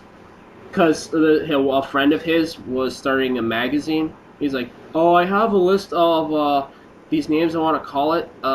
You tell me which one you like. And in there was Metallica. And he says like, these are all fucking lame, so, yeah, you gotta come up with something else. And of course, Lars stole Metallica because he's like, I'm so gonna use this. This is a great name. This is very, very, very marketable. So of course he took that and became iconic, so I feel bad for the poor bastard that came up with a name. Yeah, no kidding. Like, that's actually kind of, that's fucked. I know. Imagine that. Wow. What if Metallica was called something else? Fuck it. Like, what if it was called Lars and the rest of them? Period! Exclamation point! Lars and the rest of them. What if it was like Lars and the Leftovers? Or Lars and the Leftovers. Dude, I've always said that like Lars is like the Make-A-Wish Foundation, like the Make-A-Wish kid that fucking survived, and now they gotta fucking deal with him. That's mean. That's amazing. Dude's fucking, he's like a fucking trillionaire, so who cares? Anyway. Fucking Danish bastard. You Danish bastard. Anyways. So coming up with the logo, that we wanted to keep those letters because we have a cool ass unique logo. Thank you, Mr. Waits, again. So we were scrambling for names. I remember I called it Jamming and Brutal for maybe like 2 weeks, and then we came out with the Jamming and Brutal demo, which I just call it the J.A.B silent demo because Shreddy Wheats' vocals is very quiet on that. I remember even. I even remember like when you were first coming up with it, like you we needed a title, and you were looking at them crazy. I remember even at that point too that like you're talking about the EP though. Yeah, no, even before that, like when you were thinking of trying. So for that, I remember like even too like texting me, you were just like, yo, like if you come up with something, like let me know or something for. I mean, you guys wound up coming up with what the title is now, but I remember like that I kept throwing ideas back and it was like everyone was trying to figure out something. I was trying to help you guys figure out something. You just fucking marched in because you got into it. Yeah, and you're like, and like for persons. But don't worry, folks. Ideas. It's not like he's the friend that's trying to make the commands. It's more of Sparky got into it. He's got good ideas. Especially came the song ideas that are still continuous, and pop in from time to time. And Stock and Stare, if you ever heard that, you can listen to it on our Bandcamp. I'll put a link in the description below if you're curious about it, and if you buy it, sweet. Now something's in the PayPal for the band, and it's pretty cheap. It's like what? I put it in for like 30 cents a song. Yeah. I can't remember. It's cheap though. Anyways. Anywho. So it was Jamming Brutal for like 2 weeks. I'm like, nah, kind of dumb. Although it's supposed to be a dumb band, but come up with something cooler. So I remember I was at my house and I was looking through the dictionary and I saw juvenile. And I was thinking, juvenile means young, but I base it more because of our sense of humor is juvenile. It just makes sense and it just has a good ring to it. Yeah. And then I put Awesome Bastards. That's what I thought at first. And then when I told Shreddy Wheats about it, he's like, how about Abomination? Or no, I had it as Juvenile Abomination Bastards. That's how I put it at first. And then like, Juvenile's pretty good. Abomination? Yeah, that's pretty good too. Bastards? How about band? Like Roland's band. I was just thinking, yeah. I like that. Our sense of humor is juvenile. We could be abomination towards a lot of people, and we happen to be a band. So that was it. So really, that's how how J.A.B came about. And I really like Juvenile Abomination Band, and I love like J.A.B because it makes me think of the band DRI, Dirty Rotten Bastards. Bruh. And it's like what? You said Dirty Rotten Bastards for DRI. Yeah. I didn't know you're dyslexic too, bruh. No, I'm saying that DRI. Wait. Imbeciles is what it is. We've been saying bastard for so long, it was stuck in my head. Let's talk about the imbecile. What is it? Dumbass. What does DRI stand for then? Anyways, that was great. No, what does DRI stand for? Dirty, rotten, imbeciles. I was right. Okay. You said bastard. I know, but because we've been saying bastard for so long. You're a stupid dumbass. But anywho, that's why it's like a callback to that shit, and I enjoyed that. I really like. That's why we go by J.A.B, just like how they go by DRI. But it stands for something. If you look deeper into it, I like it. Yeah, it is just the long run to come up with it, and it was just a pain in the ass all the way through. Even for the first EP, because we couldn't come up with I had a hard time coming up with the name until Corey one day called me, and he said, "You know what? That you were releasing demos and stuff, and no one knows what kind of genre you are. You should call it "You'll Never Understand Us." And I'm just thinking, dude, that just slips right in the glove, man. That's totally like a glove. Yeah, for realsies, because it just fit perfectly. And Yeah. that's the name of our first EP is "You'll Never Understand Us." Just take a listen, don't be a puss. And if you hate it, at least criticize. And it came down to, it's always fun being able to like come up with like random songs. Not like that. Not all of them always fit. Out of the thousands that I have, which right now he has his phone out and he's just showing the list. A list of title for songs. Now, I know, Shreddy. I know you remember some of these, and then there were others that. Let me see that. That I had that you would probably enjoy. I know one from the list I do want to use this year. Hopefully I could probably get it done. A Christmas song from J.A.B. Oh, hell yeah. I remember. It's gotta be called Rudolph the Red-Nosed Robot. Oh, nice. I like it. I remember trying to see how many of them remember. But I had famous hits that could have been, that, were chosen or weren't chosen. But I had Electrical Sperm Storm, The Gay Dragon, Father Time Was a Hippie Alien. I remember that one. Painted Popcorn, Flower Knives. Whoa. Yep, Dr. Seuss, The Cosmic God. Machine Heart. Ooh.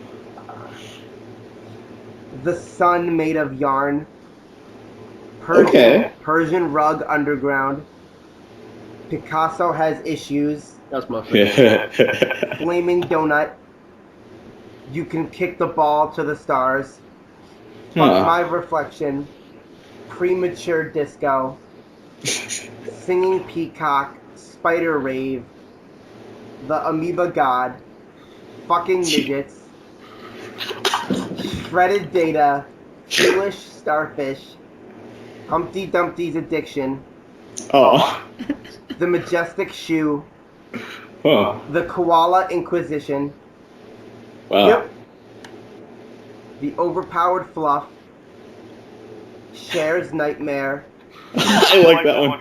Camel's First Winter. Oh. Monster Pickle. Television Sucks. That just sounds like a really, like a horror porno. Ash Ketchum, Grow the Fuck Up. Jason Voorhees Is My Valentine.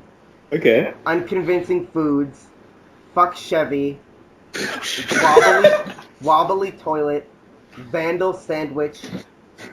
This Sounds Terrible. And Fluffy Sweaters Itch. Oh my god.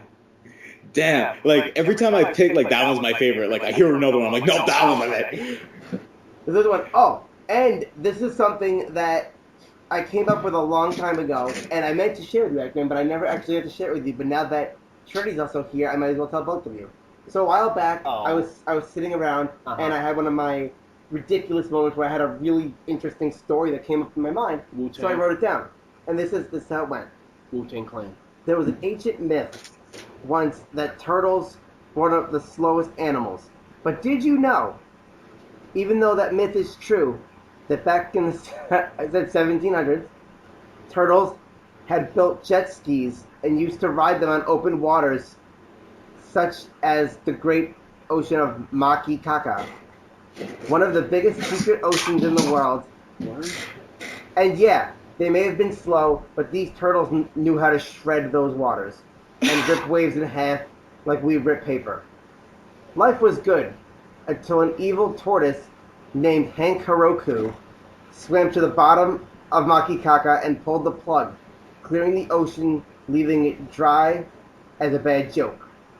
Take that, global warming. There's a plug to the water. The turtles were pissed and tried to fight back against Hank Heroku, but they became slower. Once they hit land, without their jet skis, nobody could catch one another. So there lies the story of Makikaka and the jet skiing turtles. Jesus fucking Oh my Christ. god. Just to let you people know, if you think he's on drugs, no. He just has a very, very, very, very vivid, interesting imagination. Yeah. Well, let me finish. No. Dick. Fuck you. Fuck. I just like the word makikaka. I was really proud of like Hank Heroku. Yeah, what the fuck did that shoot out of your head? Hank Heroku. Like, what a fucking white name for like a Japanese last name. Yeah, I know. He's half and half. Hank Heroku. Hank Heroku. He's a Caucasian Japanese man. Well, how do you say that for Caucasian? Caucasian? Caucasian. Caucasian is a white person. Yeah. And then Asian is whatever needs I like to call it, because fuck it. I give up, okay? No, we mix it together, like the same way you would call a white person that tries to act black, that's a Negro. Oh, I see what you're saying. Yeah, add those two words together, what the fuck you would call it? Asian? Asian? I don't know. Asian? When I hear Hank Heroku, I think of that episode of King of the Hill where Hank finds his fucking Asian body double or whatever, his twin. That was his half brother. Half brother, yeah. I make robots. I am Hank Heroku. But that was a story that came up with a while back, and I just felt like it was a story I should have shared. That is something. That really is something. But so Shreddy. Yeah. We should have went through this in the first episode, but we didn't. Well, we might as well do it now. I fucking hate you. All right. I knew it. Anyways.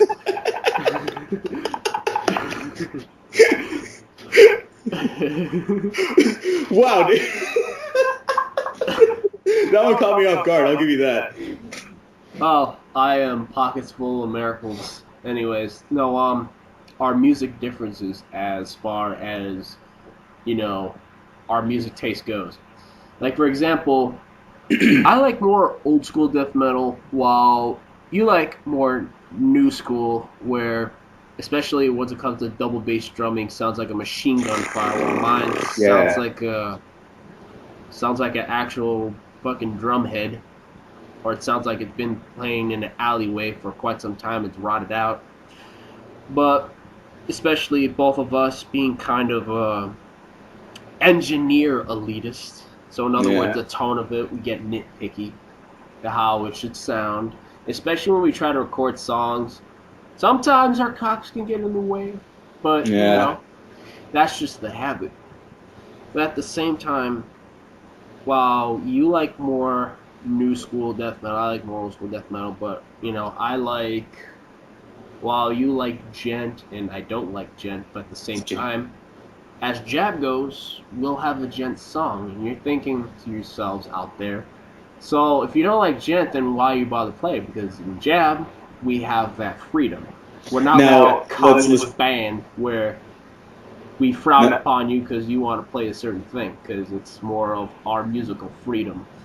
Now, let's also preface it with this. If you don't know what gent is essentially a style of music that is dying out now because it's fucking the internet, but it's basically a style of metal music where they fucking have like 9 strings and it's basically a bass guitar at this point, and you get the lowest string and just go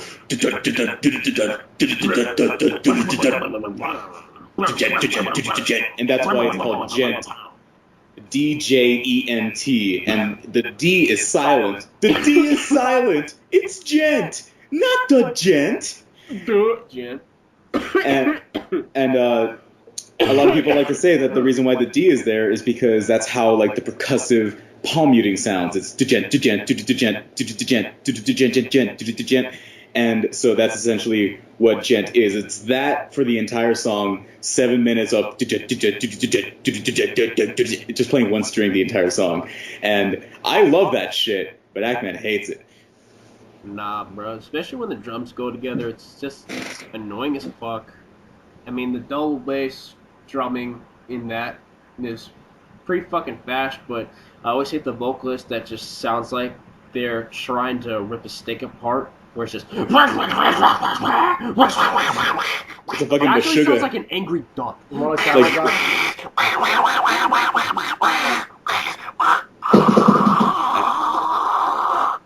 And see, that's why I love Meshuggah. Why, while death metal, because I know you people frown upon that I bust balls about it, but I bust balls about my own genre of stuff. While death metal, it sounds like they take a giant fucking dinner roll and then try to sing.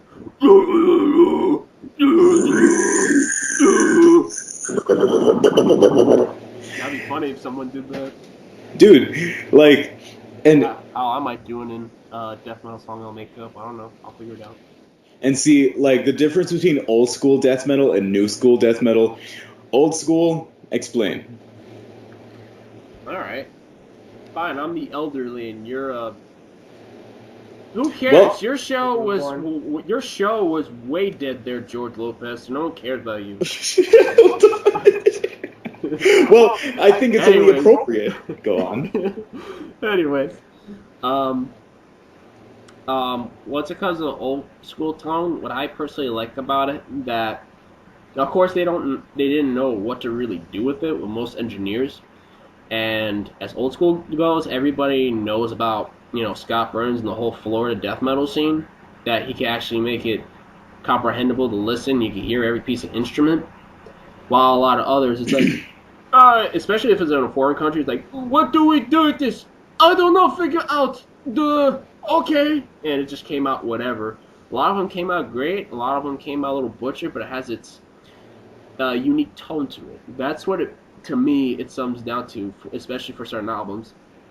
It comes down to that it sounds different compared to the other death metal album you're listening to, while the newer stuff just sounds like the same shit. Really heavy distorted guitars and a corpse sweep picking, because a lot of guitars like to do that shit. Yeah. Sometimes Gent likes to do that too a lot. But at the same time, with their unique tones, each album you can recognize it just based on how it sounds. Like, oh, that's that album. Oh, that's that album. While, the new stuff, it just sounds like you're listening to the next same band. You hear no fucking difference, and you're just thinking, it's fucking boring to listen to the same, tone of it. It gets boring to hear that same machine gun sound and the double bass pedals, and the snare sounds really loud. It sounds all echoey or delayed and the guitars are heavily distorted and the bass is all or when they're doing bass stabs it's to me really, really boring so fucking quick. And don't get me wrong, there's some newer stuff I like, especially just based on the albums, even in thrash metal, just for any for heavier music in general, thrash metal, death metal, heavy metal. They always sound the same now because we can make it sound like this. And it just sounds like you're listening to the same fucking shit. And it gets boring to listen to. But some of them sound good and a lot of them sound fucking generic and boring. And that's why, to me, the old school sound just has its own unique tone to it. It even sounds just a little butchered. While Kids Complain it sounds like, it just sounds like you're fucking running a dishwasher with banging sounds. I mean, And some examples of old school bands are like Cannibal Corpse, Morbid Angel. Cannibal, especially for people that love new death metal, Cannibal Corpse is fucking old. Yeah. And while to make it easier for some of you who don't know of our differences, which albums of Cannibal Corpse would Shreddy and Actman like? My personal favorite, of all time, is Butcher Birth. That's my favorite fucking death metal album ever once it comes to tone. I love the fucking raw, riggedy sound of it, especially in the guitars. That's my favorite guitar sound ever. Bob Rousey! Personal favorite of rhythm guitars. Wherever he is, playing golf. But, yeah, sad but true. And while Shreddy, for him, it would be maybe, like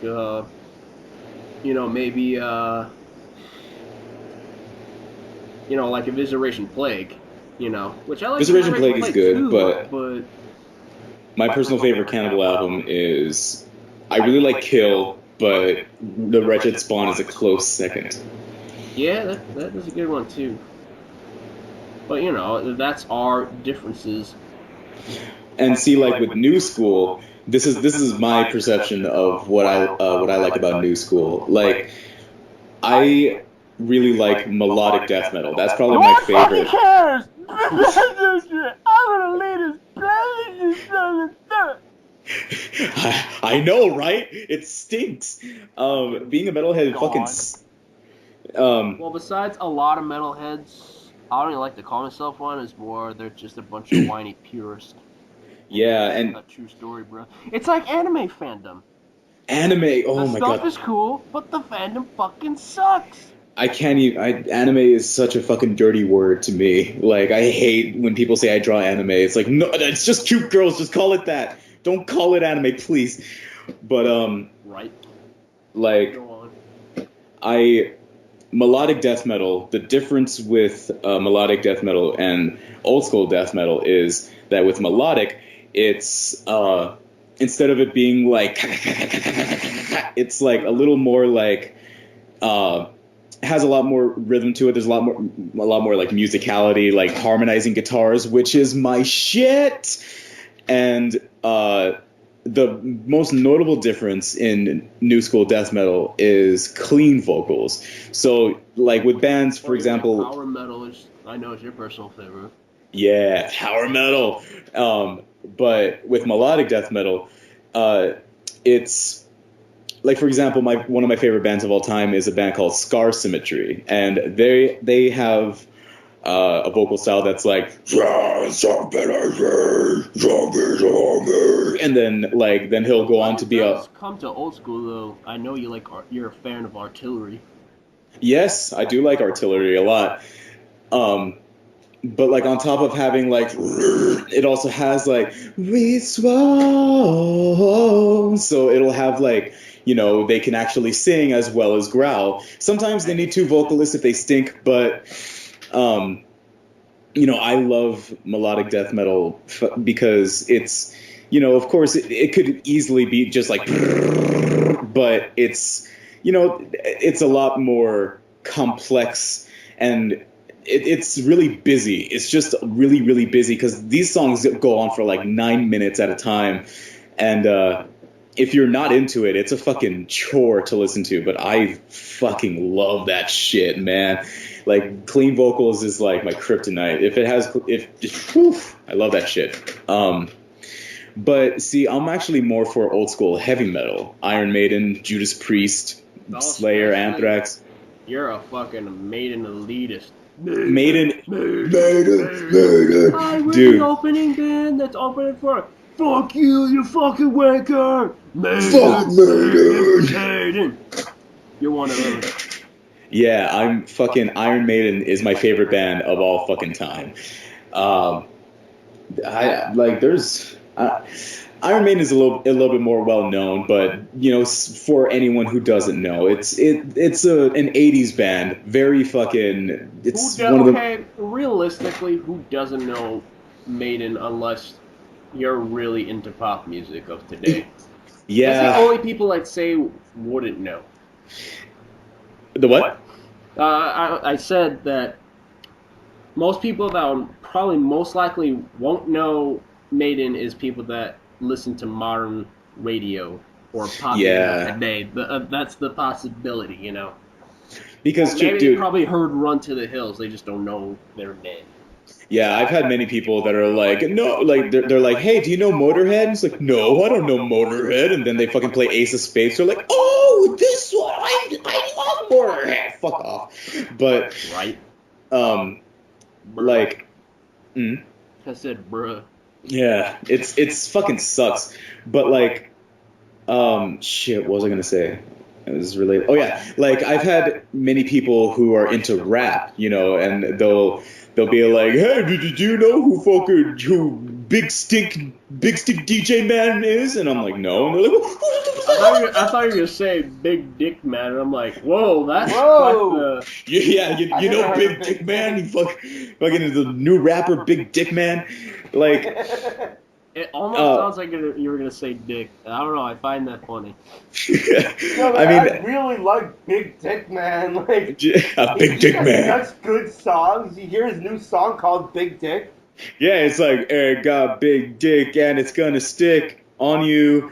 But like, you know, depending, everybody. Never rap, please. The what? You never rap, please. You either, bro. You either. Of course I don't. Neither do I. I just like rhyming for fun. I know I can't rap. Yeah. I got a big dick, it's gonna stick right on your face. You better you know your place. What? Right there.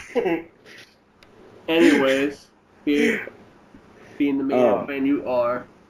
Yeah, being the Maiden fan I am. Like, my dad was a metalhead his entire life, and my mom, the heaviest that she listened to back when she was a kid was like Bon Jovi.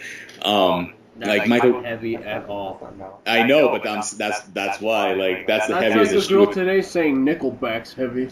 Exactly. That's why it stuck. But see, the thing is, when my mom met my dad, my mom's first concert was fucking Pantera. That's amazing. So, and I still have the shirt that she bought there. Like, it's still in pretty decent condition. It's got holes in it because she hung it up, but it like, that was her first show, and that's when she was like, heavy metal's fucking awesome, dude! And so ever since then, my mom's been a huge metalhead, so is my dad. So when I was born, naturally, I was surrounded by all that shit. And to top it off, when I was like 4 or 5, the album Brave New World by Iron Maiden came out in the year 2000, and my dad fucking played the shit out of that album. So that's why that's like one of my top 3 favorite albums of all time, purely because of nostalgia. But, you know, being surrounded, I'm so grateful that my parents were into this music before I was even born, because I can't imagine myself being any other way. Like, music is essentially my fucking life force. Like, a day without listening to music is like a day without fucking eating. You know, even not just your music that you get introduced to. Yeah, it's just satisfying somehow. That's just how music is in general. Music is like a junk food. Like, you fucking, once you dive into it and you start like seeing it's a guilty pleasure. That's what and I got tons of guilty pleasures. Like, fucking, I listened to some bands that you'd fucking kick my ass if you knew I listened to them. But what? Let's see. Because I can relate to bands that you probably like that Actman hates, because there's bands I know that I like that Actman can't fucking stomach. Let's see. What's a good example? A big guilty pleasure to me. But see, it's more genres than bands. But there are some songs by Creed that I actually really fucking like. They suck. Creed is stupid, but I love Creed because of how stupid they are. Like the song "What If," it's just vowels. What if? Ah, it's fucking stupid, but I love that. Rob my sacrifice. Yeah, that's all it is. It's hysterical. Let's see. Because, like, I also, as much as I make fun of it, and as much as I actually do hate it, there's a lot of bands that have, like, really whiny singers like that, my girlfriend broke up with me, kind of, like, music that I actually really fucking dig. Like, for a while, I loved Bullet for My Valentine, which, oh my god, right? But, you know, like, Bullet for My Valentine, fucking... I don't know if Trivium would be in that category, but Trivium was a big one too. Aren't you like big into like the hair bands and stuff? Oh hell yeah, dude! Fucking I remember glam. you telling me that. So glam, like, dude. Fucking Poison, Whitesnake, Def Leppard. Yeah, see that I can relate to all that. Let's see, who else? Fucking. No, fuck you. No, fuck you. No, fuck you. No, by and all you but, on the screen. Fuck you. By all means, out of complete respect, fuck you. Dude, Skid Row is fucking sick. No one cares what you think. Hell yeah, Skid Row.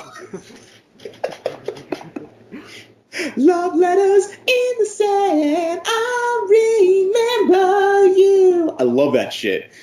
Might as well say I have a giant, wet, bloody pussy while I watch Titanic. Oh my god. If you have a really bloody wet pussy when you're watching Titanic, I think you have like issues.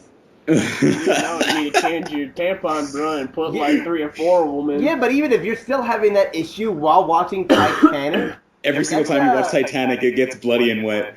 That's like it floods. That's like watching Twister and having an asthma attack. Word.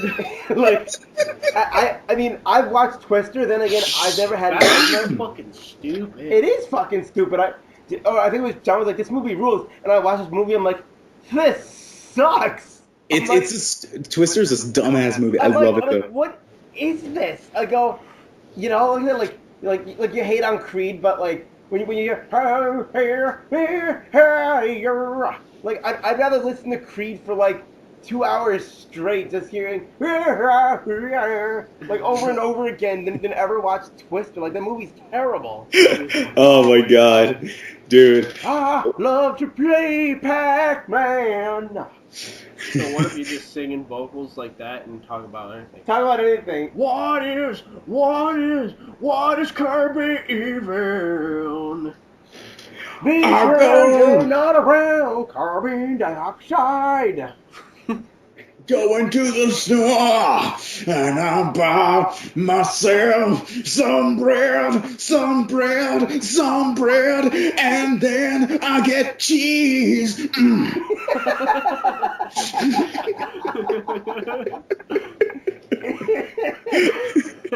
Dude, we gotta fucking butt rock. Not the fucking early 2000s. Fucking butt rock. It was the funniest shit ever. That's my favorite. Like, just that typical fucking like, yeah, we're gonna go all over you. Da, da, da, da, da. It's the fucking, it's the worst shit ever.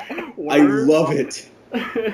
I feel like a lot of like songs that in the future that you guys plan on making, I feel like from bands especially that like you hate, that like you could totally use like that kind of stuff for like. Oh, I already thought about that right like in the beginning. Creed and like making fun of the genre in general. Yeah, especially in J.A.B. That's like a #1 thing. Dude, like with shit like Nickelback, like I watched the old Sam Raimi 2001 Spider-Man movie again recently, and I totally forgot that Nickelback fucking did a song for it. They did. Yeah, they did. Yeah, the fucking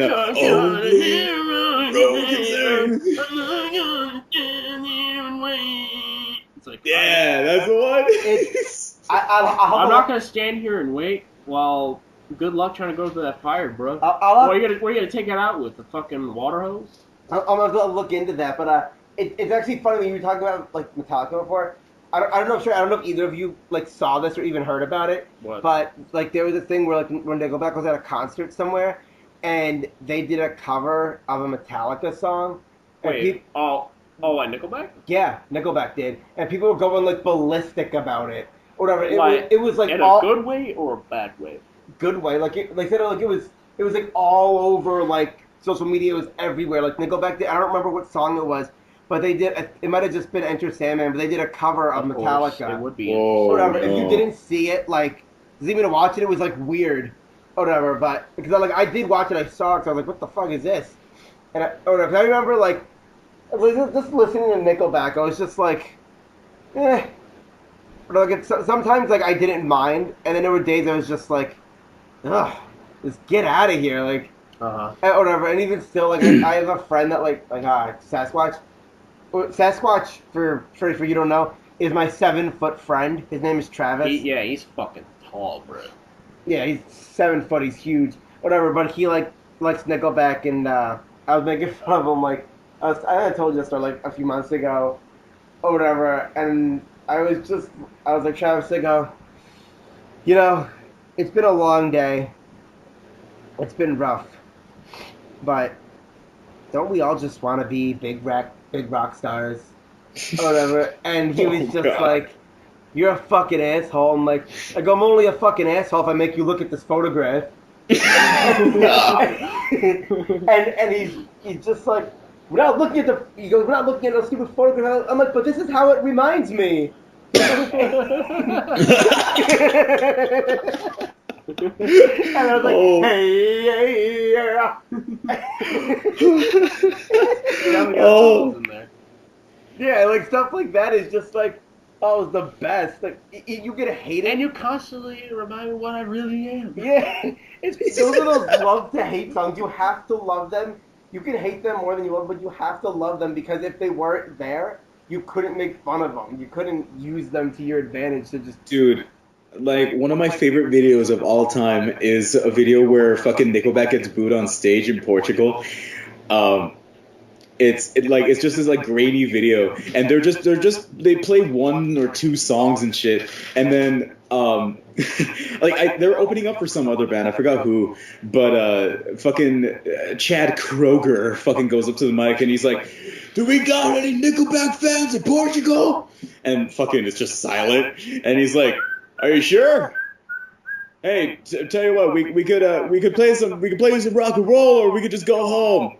And then someone fucking throws a rock at him, and then he's like, "See ya!" And he fucking just takes off his fucking guitar, flips off the audience, and just leaves. It's one of the funniest fucking things. Like, that just fucking shows that like nobody was there for Nickelback. Like it really sucks when you're opening for someone and no one gives a shit about you. That's super funny. It's like. And like if they were to go, it's like if they were to go say, and I just thought of this just now. It just hit my head. What if Stone Cold was sitting there, Stone Cold Steve Austin was sitting at some bar, just drinking his beer, having a good time, and then all of a sudden Nickelback just walks in and starts singing "This is how you remind me of who I really am." Goes, what? And I'm like, "This is how you remind me of what I really am." What? How do you not know what you are? Aren't you Nickelback? What? Aren't you a band? What? You not know who you are? What? You need to go talk to a counselor? What? You need me to be your daddy, wipe your ass? What? Write lyrics for you? What? Sing with you? What? You suck. What? You suck. That'd be amazing. Holy shit. If any of us see that for free, that'd be the best free show that you would see see Stone Cold Steve Austin. Just doing insulting Nickelback right then and there. I want to see Stone Cold fucking beat the shit out of Chad Kroger. I think everybody does. That would be that would be a spectacle. Anybody beat him up. I don't care who it is. Just a big crowd of people. He's only one guy, bro. And dude, it could be anybody. Even if just a little 12-year-old kid walked up and kicked him in the sack and walked away, I'd be happy. I'd be okay with that. Yeah. Fucking he'd be out in the boat. To make him even more dated, did you know that he was fucking married to Avril Lavigne? Word? Yeah. Was it complicated? Yeah, he was a skater boy. He says, "See her later, boy."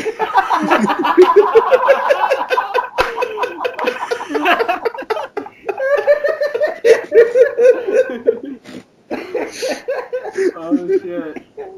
That is Oh god. And see, shit like this makes me grateful that Nickelback exists. Yeah, that's what I'm saying. Just one-liners in general, when you set it up right, that was perfect. That was a hole in one. Oh, so good. and that's all those bands that you just have to enjoy them because even if they're not the best, they bring you such happiness. Well, to bring to a point of Sparky, your music interests. Oh, see, most of the time he likes songs that are completely retarded. For example, he likes You Can't Touch This because it's retarded. Well, it's funny. Simplify that. See, for me, it's... But there are bands you genuinely like. Yeah, like, see, as a kid, my dad was a big, like, rock and roll, so he liked, like, Guns N' Roses, AC/DC, White Snake, Def Leppard. Boo! Shut up! All that stuff. Shut the fuck up. Fight me. What? What? What? What, Ginger Boy? What? What'd you say to me? What? What? What? What? What? What? You guys sound like the fucking seagulls from Finding Nemo. Dude, imagine all the fucking seagulls from Finding Nemo have like little fucking Stone Cold vests, and they're just like, what?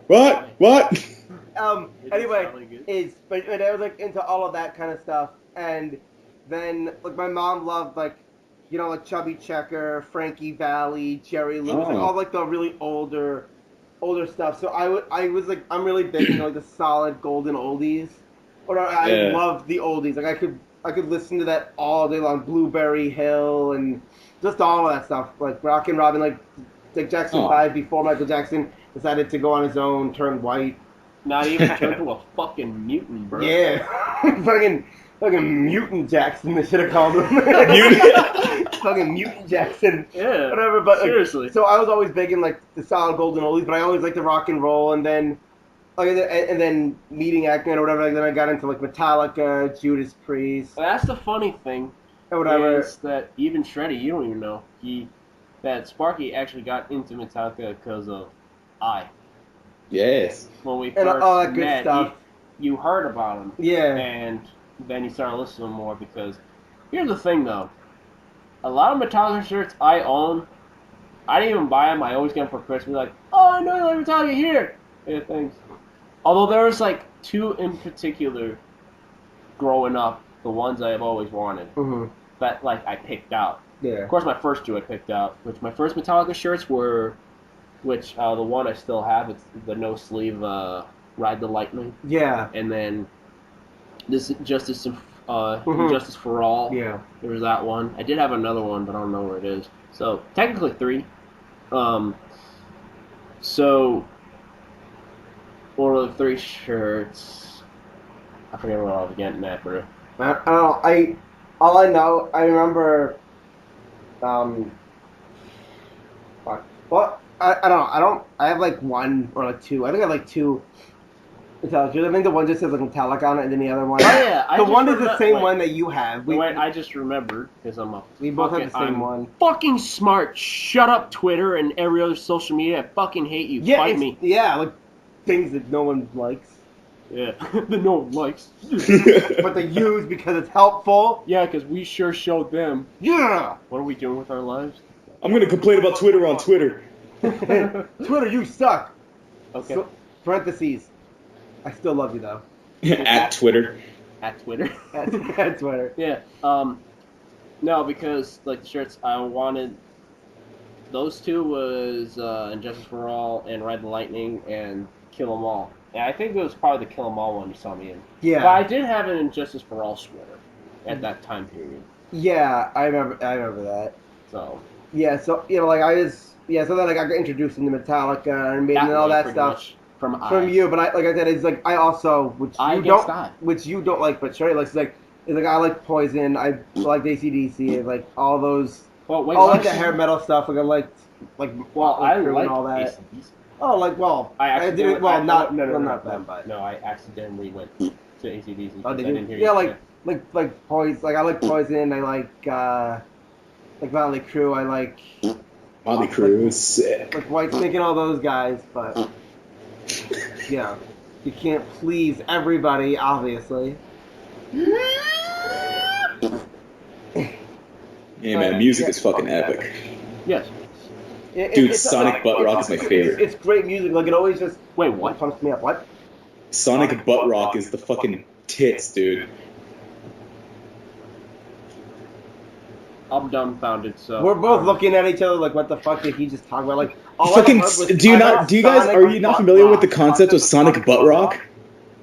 Unless Sonic's got like rocks in his butt, then no, I have no idea what you're talking about. Dude, it's fucking the music, the music from the games, the fucking open your heart and you'll be alright. Well, sorry. Oh yeah, no, I like those songs. I just didn't, or some of them. I just didn't know I know you were referring to. Neither was I. Sonic butt rock. I was like, that's like Mario. Dude, that was the most shocking silence I've ever experienced in my life. Especially from us too. Like it's kind of. Yeah, like nobody was like, oh, all right, like no reaction. Dude, grasshoppers are chirping, bro. Nah, dude, fucking Sonic music is so fucking amazing. Even in my era where I fucking hated Sonic because it fucking destroyed my life, I still loved its music. I didn't give a shit. Hey. Well, sorry we got in the same fandom and then eventually left at the same goddamn time. And sorry that you accidentally met me through the computer screens and interwebs. I'm not even talking about you. Like fucking. He's sorry that you started a band, and he's sorry that you're Skyping. Yeah. Dude, fucking, it was because of Sonic that I was in some of the fucking weirdest and most dangerous relationships of my life. That is a true story. Someone fucking found my phone number somehow. I still don't know how she found it. That's weird. That is a true story. Really? Yes. It's like Sonic. You see those people who like, real quick, like they'll have drug addiction, be like, this drug it did things to me and it just messed with me and my whole life is destroyed. And then there's Shreddy. This Sonic, he just. I used to be normal, and then he was like, you gotta go fast. And I just wanted to take life one step at a time. He's like, no, man, you gotta go fast. you got to. And every time I went faster and faster, I couldn't slow down. And it got harder and harder, and I made so many mistakes. I couldn't slow down. That was so genuine.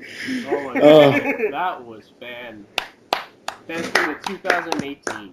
Holy shit. Dude, fucking Leonardo DiCaprio needs to give his Emmy to you. Not even an Emmy, a fucking Oscar, bro. They're all the same. Well, Oscar, that means holy fuck. Emmy's fucking whatever. Emmy's like MTV Awards. You really fucking suck.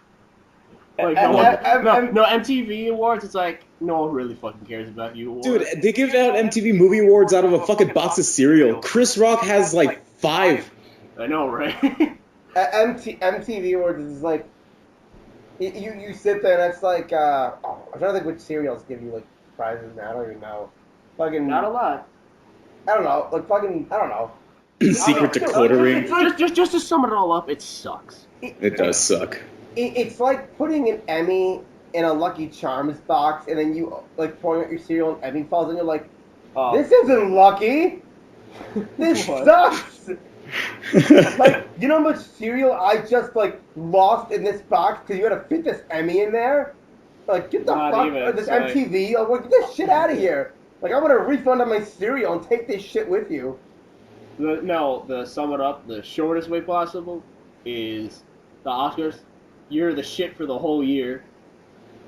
Emmy is whatever, you're shit. And then MTV Music Awards, you're just a complete piece of shit. An MTV fucking award of any kind is like the equivalent of a participation prize. It really is. From what's like MTV Awards is like. It's like not even getting. It's not even getting. No way. It's basically the fucking Special Olympics for Hollywood. It's like, it's like when you're in school and the teacher gives you a gold star, but it's not the gold star. It's like the bronze star, and you're like, oh look, you got a bronze star, Jerry, and yet it's like not even. It's like. Hey, the Kardashians won for no particular reason. Yeah. It's not even a bronze star. It's a fucking copper star. It's all like rusted and green. It's like no, it's a sticker from the 99-cent store. It's saying you tried. It's like it's like taking fucking like Spike Dudley and making him the WWE champion. Like, it's not right. It's wrong.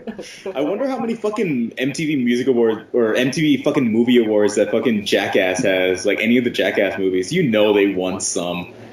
Right. I mean, like, how? If you handed me the WWE title and you handed me an MTV award, you know which one I'm taking and which one I'm throwing away. I'd rather hold the title over my shoulder than hold it and walk around with this piece of shit MTV award. Because at least people fight over the title, you know? Like, there's some stakes behind it. For this MTV award, I'm not, like, sitting there, like, you know, every last breath, like, suffocating on my own breath trying to, like, fight for that. Dr. Peppers are on the second shelf in the back behind the beers if you want one. And if anyone wants to know, I'm getting a refreshment. A refreshment. A refreshment.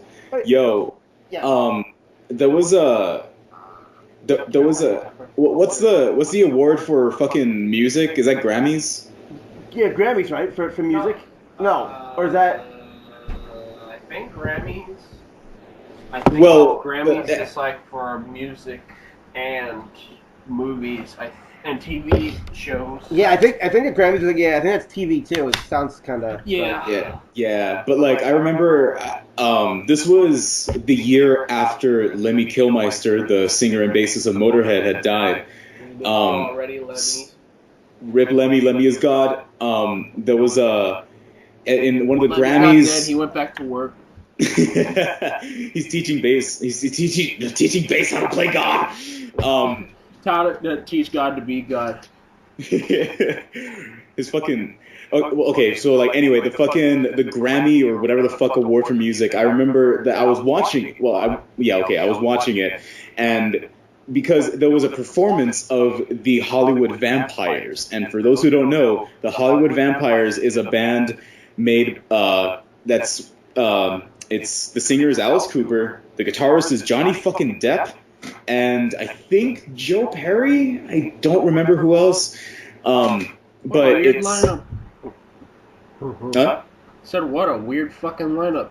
Yeah, it's a fucking... guitarist, Alice Cooper, and fucking Johnny Depp. Fucking Johnny Depp. A bunch of weird Tim Burton movies and Pirates of the Caribbean. Yeah, no shit. It's fucking... It's wacky, but the thing is, I was watching it, and...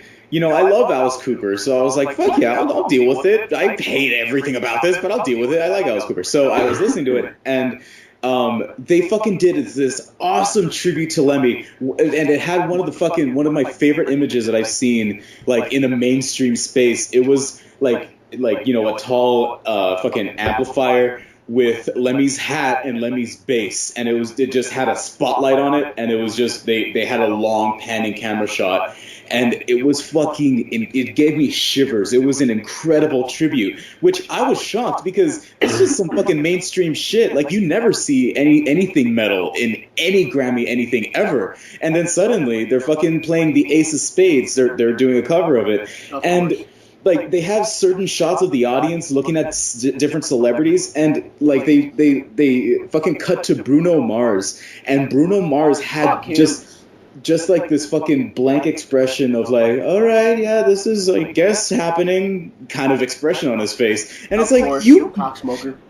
Yeah, like, you fucking motherfucker. You don't understand how important this is right fucking now. Like, you guys don't fucking appreciate this.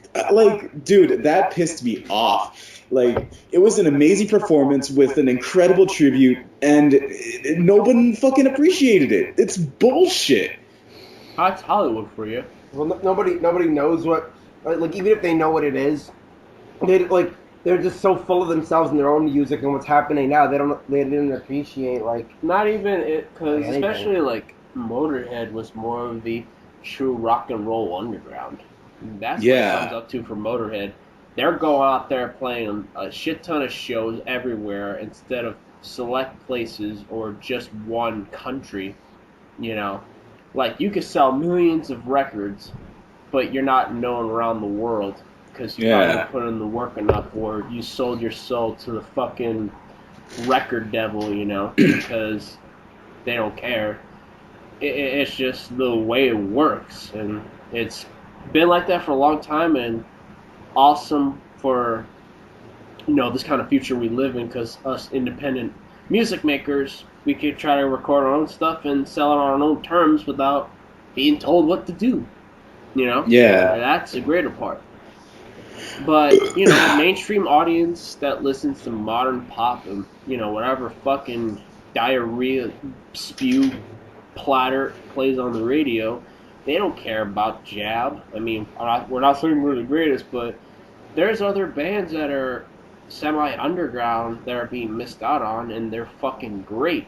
Yeah. You know, but no one fucking cares. You can call me elitist all you fucking want, but that's the reality. No one fucking cares. There's some cool shit out there that's better than the fucking radio that you happen to be missing out on, and you're eating this shit that's on the radio all the fucking time. Queen's Bohemian Rhapsody plays all the time. Over and over. And over again. I mean, Def Leppard or whatever. Like, some of the music that, plays... Like, I want some fucking... Done, bruh! Wow. Thank you. Anyways. Jesus. What? Anyways. The part I'm getting at is, there's definitely some cool shit you're missing out on, and I know not a lot of people care, and of course there's people like me or Shreddy, maybe Corey, that care to listen to some other shit. It doesn't have to be a death metal genre, it doesn't have to be a grindcore genre, it could be almost different genres that sound really fucking cool, and you happen to be missing out on it. Like, for example, Sparky never heard of Prince till pretty much he passed away. Well, I've heard of him, but never really. You never. Yeah, really I knew like. But his he was. Sparky's new favorite song from Prince is "Baby I'm a Star." I know you like that one. Yeah, I did. But what songs they always play on the fucking radio? It's always the same ones. Like I was gonna say, like When Doves Cry and Purple Rain. Yeah, like what I was gonna say too is like whatever is. Like, well, they probably play "Baby I'm a Star" now just because of the fact that he's dead. Yeah, but like and his family is using his music on fucking dumbass insurance commercials. Yeah, like what I was gonna say, like I mean, obviously, like for some of the stuff, like you were talking about, like Queen and Def Leppard, and but then again, those bands too have cool shit that's never played on the radio. And like, but like, just hearing the same shit. And like what I was gonna say is makes like, you want to hit your head. Like I was gonna say is like I know like. You don't like those bands, but like Shreddy does. But even still, like, it's like I agree with that too. Is like I like those bands, but like even like with Van Halen, like don't get me wrong, Jump is cool, Running with the Devil's cool. Like You Really Got Me, they're good songs. Like you got me, Really Got Me is one of my favorite ones. But like there's all these other songs from all the other albums that maybe I haven't heard yet, or I have, and they play the same repetitive shit. Like I like Queen, but I've heard the same songs like 15 times. I passed it on 4 different stations playing at the same time, and it's like shit! It's the same songs over and over and over again. Like, why don't you play something different? Like, there's all these, or even a new band. Yeah, you know? Like play a new band, play a new song, and don't play a new band from like that just came out a year ago or been playing music for like 2 years and they fucking suck. Play something like old. Not even. You never know. Well, no, it's like gambling. I mean, some you don't new know. stuff is, yeah. It really is like some gambling. of the new stuff is good. You don't know what you're gonna get. Yeah, but I'm just like, there's so many like I said, like guys that I like. And that's hearing, what like, brings back to different perspectives of what you're gonna hear. Like I like hearing Poison, I like hearing like Poison, like I like hearing that, but I don't like hearing Here I Go Again on My Own or Nothing But a Good Time over and over and over again. Like I'd like to hear the other ones too. Yeah, I can look them up, but like play them on the radio. Like, and see even Metallica, they don't play. They always play Enter Sandman or like the same ones over again. Don't get me wrong, like Enter Sandman, they're good songs, but play the other ones too. Play Call of the Cthulhu. Like it's just the same repetitive shit, and it's like play The Harvester of Sorrow. Play anything different. I hate that's why like I try to get so many CDs because I'm sick of hearing the same old shit on the radio. Repetitive, even like older songs that I like, it's just the same repetitive song, and it's annoying. It's like, yes, people like it, but how many times do they want to hear it? my dad and I always talk about this. Like, we have Sirius XM radio, which is basically like super radio, and it has like a ton of different types of channels, and they have individual metal stations. They got the extreme metal stations, the classic heavy metal station, the alternative station. They got like genre specific ones. Yeah. And of course, we always hear obscure shit in there. So I don't really count that. So when we hear like a really obscure song from Ozzy, like we're not like, oh shit, this song's playing. We're just like, oh shit, I like this song. So, we're not that shocked. However, the thing is, here's one thing that pissed me off about my hometown. In my hometown, we had a rock station called KLAQ, 95.5 The Q. And the thing is, For Quail Man. Quail Man. At first, they were really, really cool. They played a lot of fucking, new hits, really, not necessarily obscure, but like, like classic favorites and shit. But the thing that I always hate is that, back then, I was one of those assholes that fucking carried around retro stuff because I thought that made me cool, which it did by the way. But, I had a cassette player that I would bring to school every single day with this huge fucking bag of cassettes that I had. But there was a while where the cassette player part was broken and all I had was the radio. So I would literally just fucking listen to the radio while I was at school. And, like, the only songs that they would play would be Lola Montez by fucking Volbeat, that I can't fucking stand anymore. Fucking literally like one song from Bring Me the Horizon and like Avenged Sevenfold over and over again.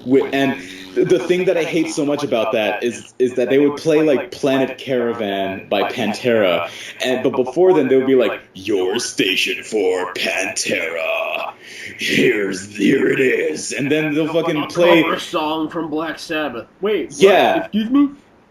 like it's always either Planet Caravan or Walk. Those are the only two songs that they play, and they don't even play them regularly. They play them like once a week, and then like it's always like, they play the song, and then after it ends, they got the fucking guy being like, all right, that's Pantera with Planet Caravan, so here's Volbeat. And fucking plays the same fucking Volbeat songs, and I was tired of it. I was fucking sick of it, and so as the years went on, there was this new station that came out, 105.1. It was a new rock station that played classic rock. And, I was just flipping through the channels, and then suddenly I'm hearing Wasted Years by Iron Maiden. They never play that song on the radio. And any mainstream anything, never played it. So I heard it on the radio. I was shocked. And slowly, I love this new station, so I listened to it. But then it started going into, fuck. It's fuck. It started going into the same fucking trap that every radio station goes through, playing the same fucking songs over and over again. Right. And, as big as a Maiden fan as I am, I can't stand Number the Beast, Run to the Hills, The Trooper. Like, all of these songs are so disgustingly overplayed. Yes, we're metalheads, but like, there's songs that we even can't stand. Fucking Crazy Train, Rock Me Like a Hurricane, Rock and Roll All Night. Get out of here, man. Crazy Train, yes. Yeah, Crazy Train's overplayed. Like, there's this one station, I don't know what station it is here, but it's like... Sure it's not 97 Rock?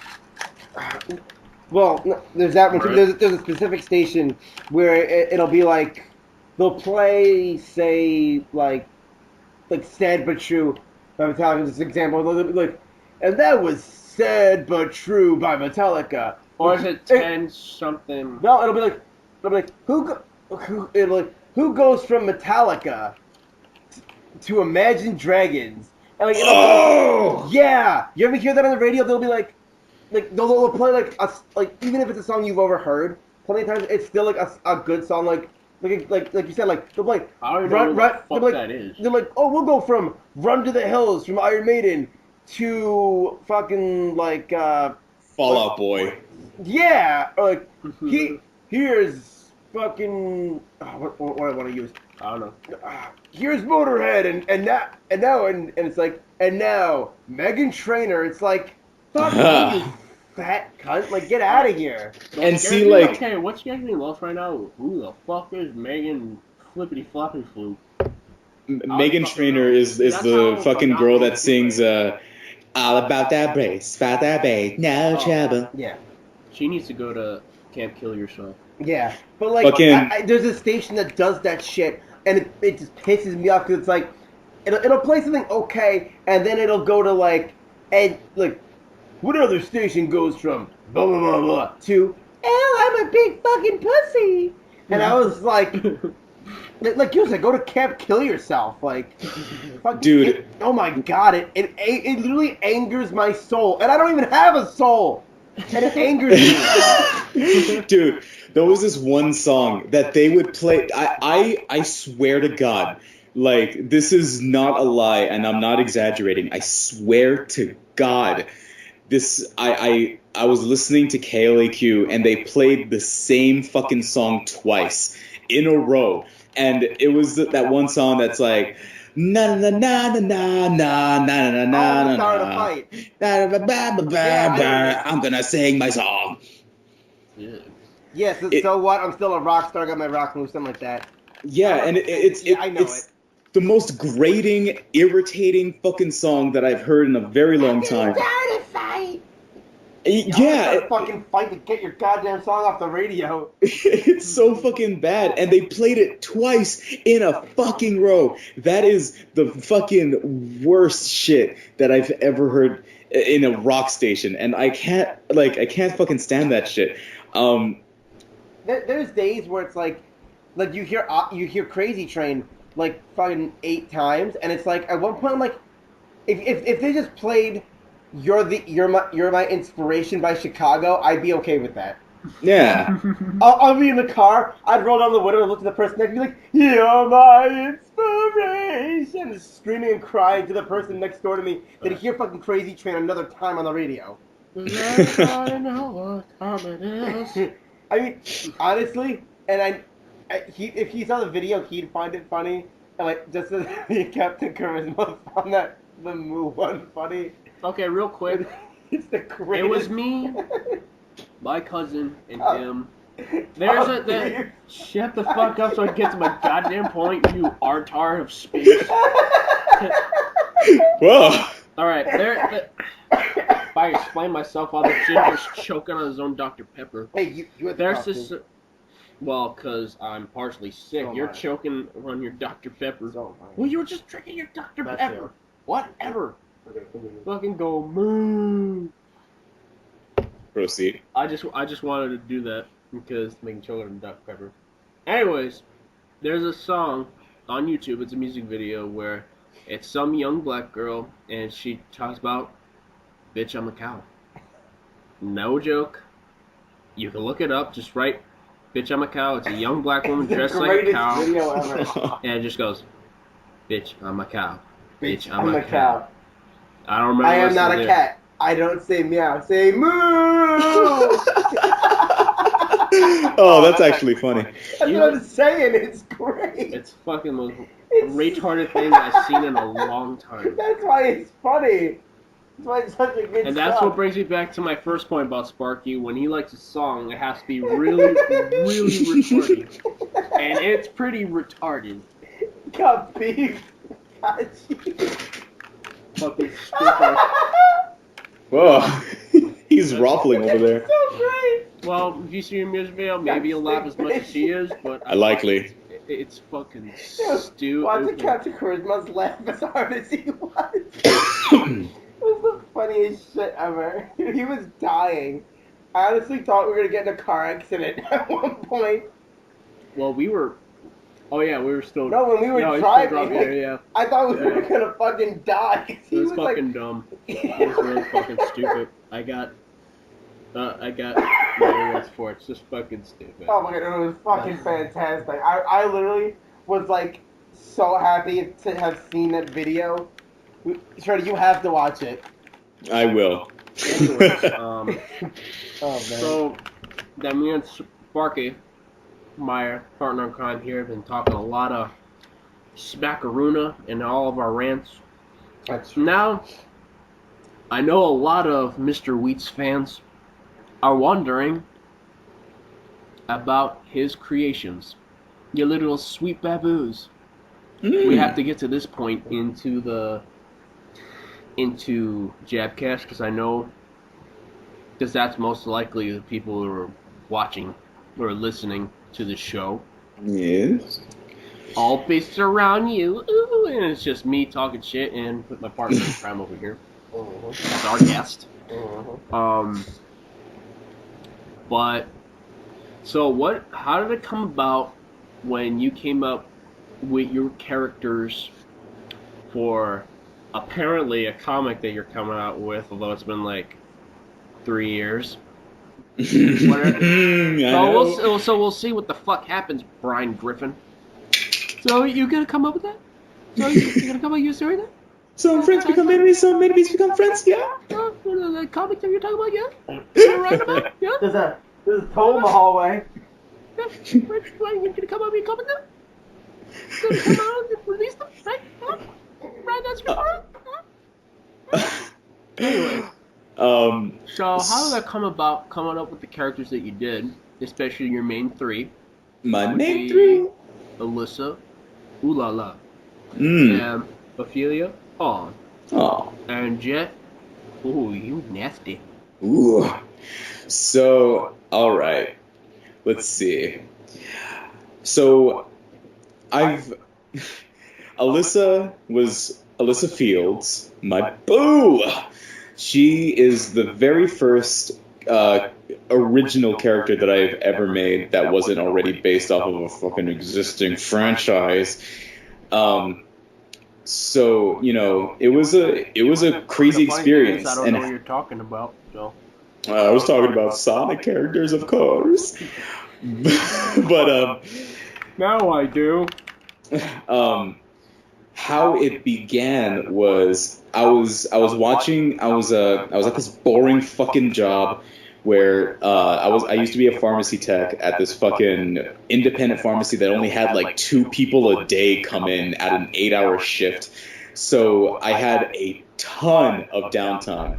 So I remember I was talking to a friend at the time, and I was like, "Hey," and she's like, "What?" And I was like, "So I've been watching a lot of art videos, and there was something interesting I saw. Like, you know, he would ask for attributes, and people would vote on what kind of attributes. Like, it's like man or woman, woman, this or that, this or that, and that's exactly what I did with my friend. I was like, I'm gonna ask you some questions. Don't ask why, just tell me which one or the other, and that's exactly what we did. Man or woman.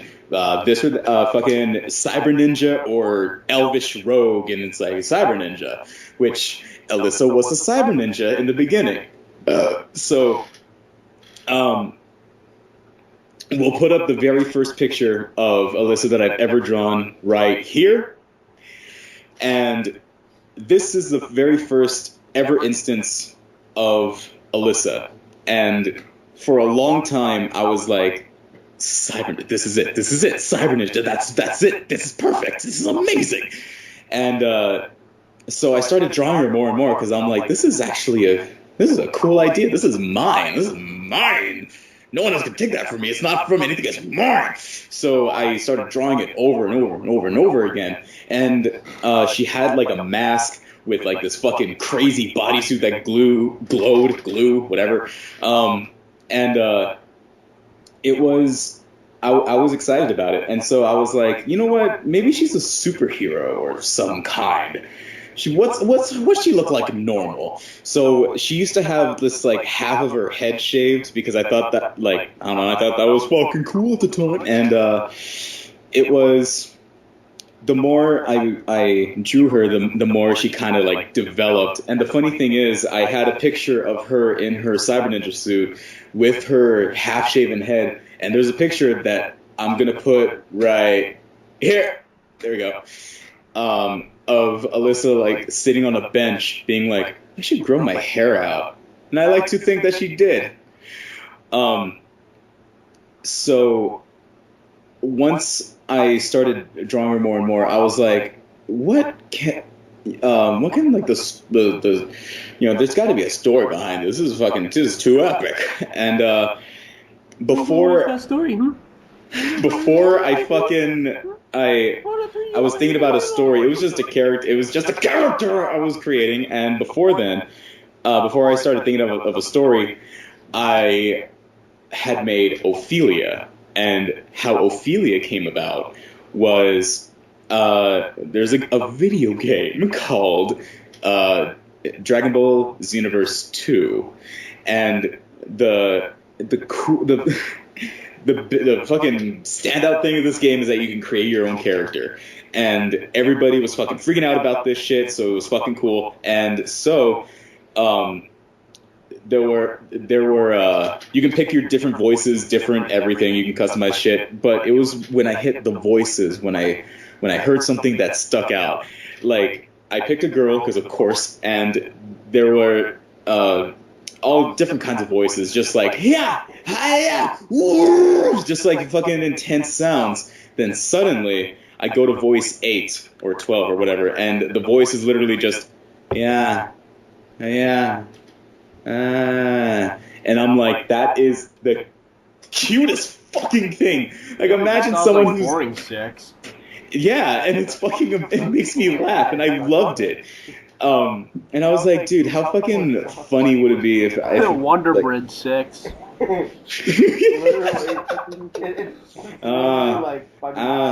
You're hurting me. No, stop. Hold on. I'm not ready. It hurts so bad. Oh no. Get out. And it was when I heard that voice. That basically the entire existence of Ophelia is because of that voice. Then I gave her bedhead, purple hair, just because purple hair, and that's when I was like, this is it, that's her. And later on, I made Jet. She doesn't have a fucking epic backstory. It's literally just, I should have a punk character. Here's one. That's the end. And and how I came up with the names was a fucking that shit was tough on its own. Like, for a while, I called Alyssa Booby just so I can call her something.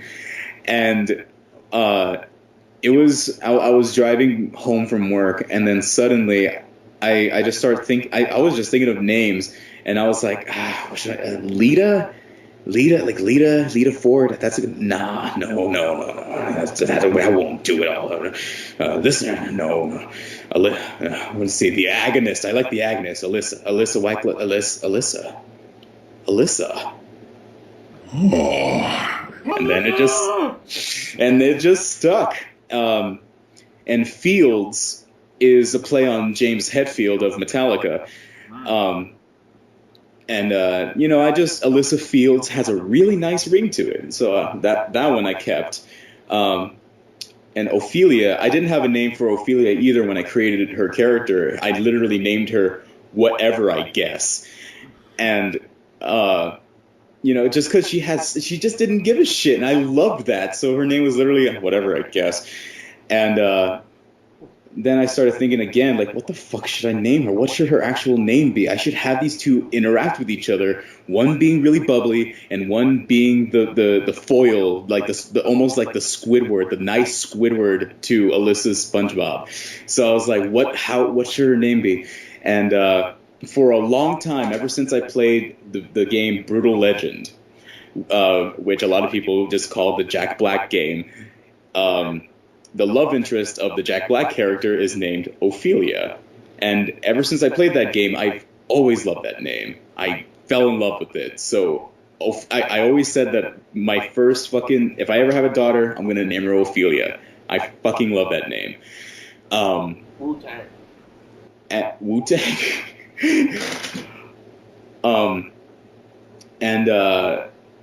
So because like Ophelia is kind of like it almost has a gothic kind of dark brooding sound to it. So Ophelia became her name, and her last name Nichols is just a fucking a play off of fucking Murdoch Nichols of the Gorillaz. And Jet, it's the easiest. It's Joan Jett. There's no secret to that. And that's how I basically created all the characters. And the fucking story of how I left the Cyber Ninja shit behind was like an entire story on its own. You know what's funny? I've never asked you about that because it's more of your fucking indecisive self. Like, oh no, I want to turn to this, but that, and then this and that with this. I don't know what to do. Well, yeah. What do you say, Brian? To come up with your stories then? Dude, you gotta fucking you gotta let that shit form on its own. You can't. You writing all those stories? And so you come up with the story? Although I guess soon must be like another 15 years. Another 15 years, maybe. Now, see, like, what is it that you haven't asked me? Like, how I discarded the idea or what? Yeah, basically, because you always talk about going back and forth with it, but I've never bothered asking. I thought you were still going back and forth with it, I guess, but I don't know. For most of you that don't know, he goes back and forth, and it makes me want to pull all my fucking hair out. Yeah, I know. Even band-wise, holy shit. I just want to run through my house like SpongeBob did when he was trying to impress Patrick's not parents. Oh, yeah. Act like I'm going to smack him into the wall. Yeah. And yeah, like I did go back and forth a lot on that whole Cyber Ninja shit, but the moment that I realized that I should probably just stop with it, was mainly like the entire story. I had this whole fucking story planned out. There was gonna be a mad scientist that fucking had this. I said I remember that. Yeah, there was like a mad scientist that would fucking, has this fucking mask. A mad scientist that created the Lizard Man. Yeah, the Lizard Man was the mask, and it was. Lizard Man.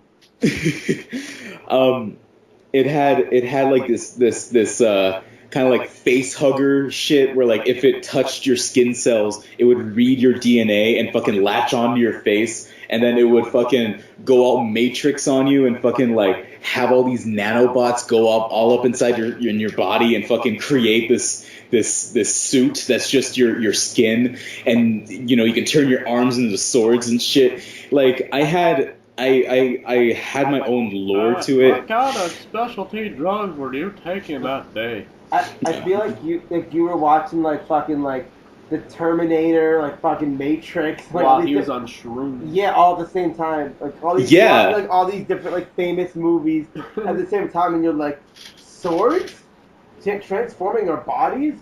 Yeah, dude, that's exactly that's what it was based off of. Matrix? Okay. Okay.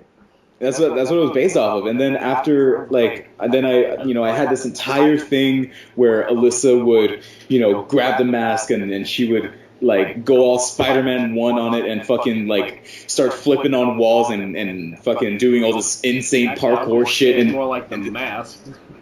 The what? The mask with Jim Carrey. Smoking. They call me Ruba Feet. I'm the king of the Ramba beat. And I had this whole thing where she would like, be like Tobey Maguire Spider-Man and be like jumping off of buildings and being like, whoa! And then she'll crash into a wall and be like, whoa!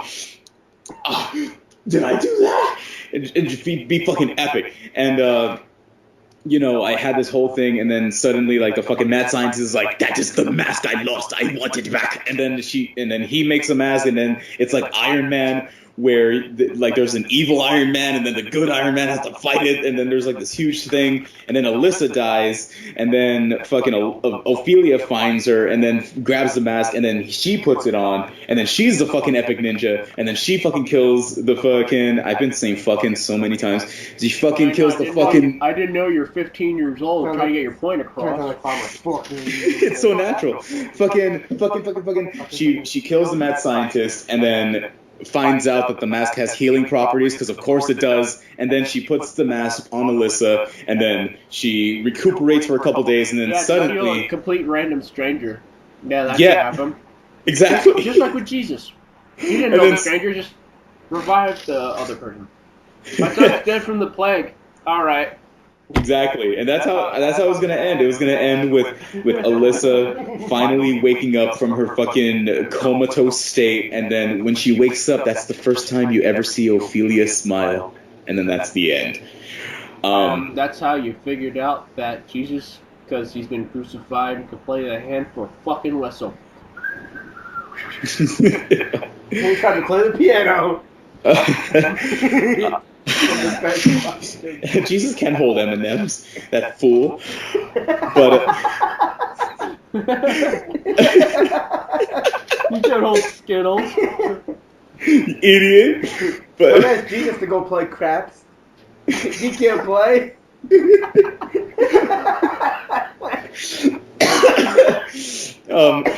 Shit. Oh, real quick, just off-topic question. Yeah. I meant to ask, why are you burping so much? Dude, that's every show. Yeah, when I talk a lot, I fucking get all burpy. I don't know why. Do you have potatoes again for lunch? No, just steak. No. Are you sure? No, you complaining? No. Steak. Yeah. Sounds like tits. I was like curious to like literally use like. I know, every time he says, like at the end of the sentence, he just burps. So I went to the mall yesterday and I bought a new pair of sneakers. Yeah. I went to the mall and I... Excuse me. Super. Well, recipe Shreddy wheats from your own fatness. Oh, whoopsie. Here's a random question in the middle. Oh wait, real quick. Go ahead. So, now with your characters, and that's the first time you said the Ophi smiled, and for Jet, she just kind of pops up. She does kind of pop up. Like she was almost supposed to be like a one-time thing, but I liked her so much that I just kept her in, and because I've noticed that a lot of the artist coop friends that don't know, there's your answer. Thank you, drive through. Yeah, I mean, because like all of my favorite shows have threes, you know, Powerpuff Girls, Ed, Edd n Eddy, Billy and Mandy, you know, so I was like, having three is perfect, because you got the happy one, the sad one, and the mad one. That's the regular formula to make an excellent show happen. That's right. Yeah. So that's the end of that. Wait, hold on. One more thing. The reason why I decided to drop that whole thing, the whole Cyber Ninja shit, was because I started to realize that I was stealing from fucking everything. I stole fucking scenes from Dragon Ball, from Sailor Moon, from Spider-Man, from Iron Man. Fucking like. Hey, wait a minute! I'm not being clever.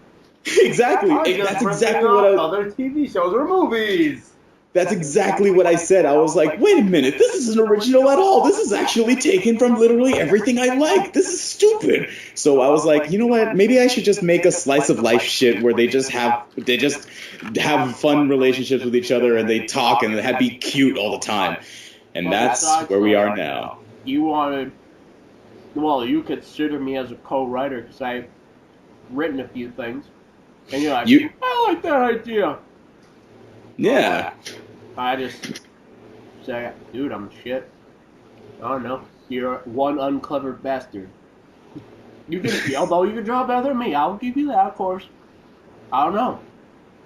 Secretly, I'm a writer, bruh. I didn't even know it. Yeah. So take that, parents. Comic books did take out its place. Not really. Fuck. New write-offs. You'll be like publishing books.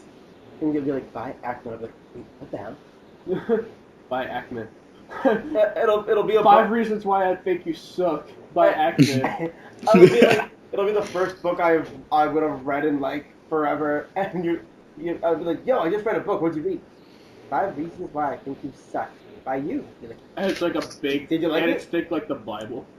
but it's got like 20 pages and that's it. It looks extra thick. It's just the rest of the pages are all blank. It's just 20 pages of like. No, 20 pages of just insults. Fuck you, douchebag. The first 5 pages are like the 5 reasons you think people suck, and then the rest of it is just insults, and then there's a bunch of blank pages.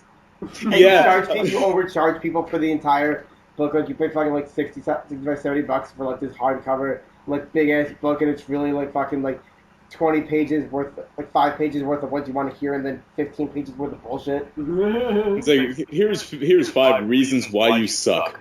Number 1, look at you. Number 2, look at me. Number 3, fuck you. Number 4, fuck you too. And number 5, I'm out of here. And then it's just blank pages for the rest. It'd be like number 5, got your money, fuck you. it'd be like one of them would be like number 3, listen to yourself. Listen to number yourself. 4, do you even think, bro? Number 5, come on. you already read it, pay for it, fucker. Oh, that's one of my favorite things. Number 4, come on. Number 5, dude. Oh, what? Oh yeah. So my random in question in the middle. If you were to start convulsing, where would be one of the most like odd places to start convulsing? A ball pit. A ball pit? Yeah, like a Chuck E. Cheese ball pit. Well, I think a Special Olympics would be something. Oh shit! Whatever. You be in the ball pit. You be doing the 50-meter dash in a walker, and you start convulsing halfway. I would say a good plate. Not like a good place. A good place. A place to start is. I can't imagine what it is. Okay. Regain consciousness. I had it. I was trying to remember. I would say like a bad place to start convulsing would be like when you're at the falls. Oh, Niagara Falls. Yeah, when you're at Niagara Falls. Speaking of stories of earlier, when it was me and of course my family, we saw this one like whatever knees woman taking pictures. Mm-hmm. And I guess her husband or something like dropped the glasses right over the edge of the falls. And, and the lady, and it's not like expensive glasses either. You could tell it's one of those reader's glasses you could just easily grab. That's probably like, what, $4 or $5? Yeah. And this crazy bitch is trying to get it, like, over the edge of the falls. It's like, what the fuck are you doing? That's not how it works, man. You can't do that. Nah. What do you do, swim back up? I was asking my stepdad, can you help me get my glasses? He's like, lady, you should not go over that at all. And then my stepdad just like kind of pulled her away, like, whoa, that's not even worth it. Like, what? You're gonna swim back up the fucking waterfall, you fool? Swim back up the water? Shit, I hope you'll like to... Oh, let me put it... No, I'm free! Free falling! It'd be like one of those cartoons where like her hands are on her side, the glasses in her mouth, and she's just like jumping up the waterfall and she's swimming like up the stream. Dolphin. Yeah, like a dolphin, and she's swimming up the stream. She's just swimming up the fucking stream. And then as she's like mid flop, a fucking bear catches her.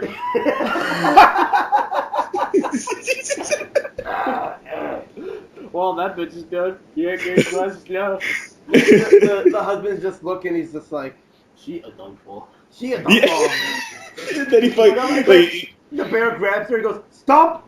The bear just looks at him and goes, "The fuck out of here!" and just walks away with his wife in his mouth. Well, I tried everything I can. He fucking like eats the wife and fucking puts on the glasses and walks away. It's like the bear sits there and like opens a good book that like also fell over the falls, and he just starts reading it. Like nothing happened. I'm never going to get those back.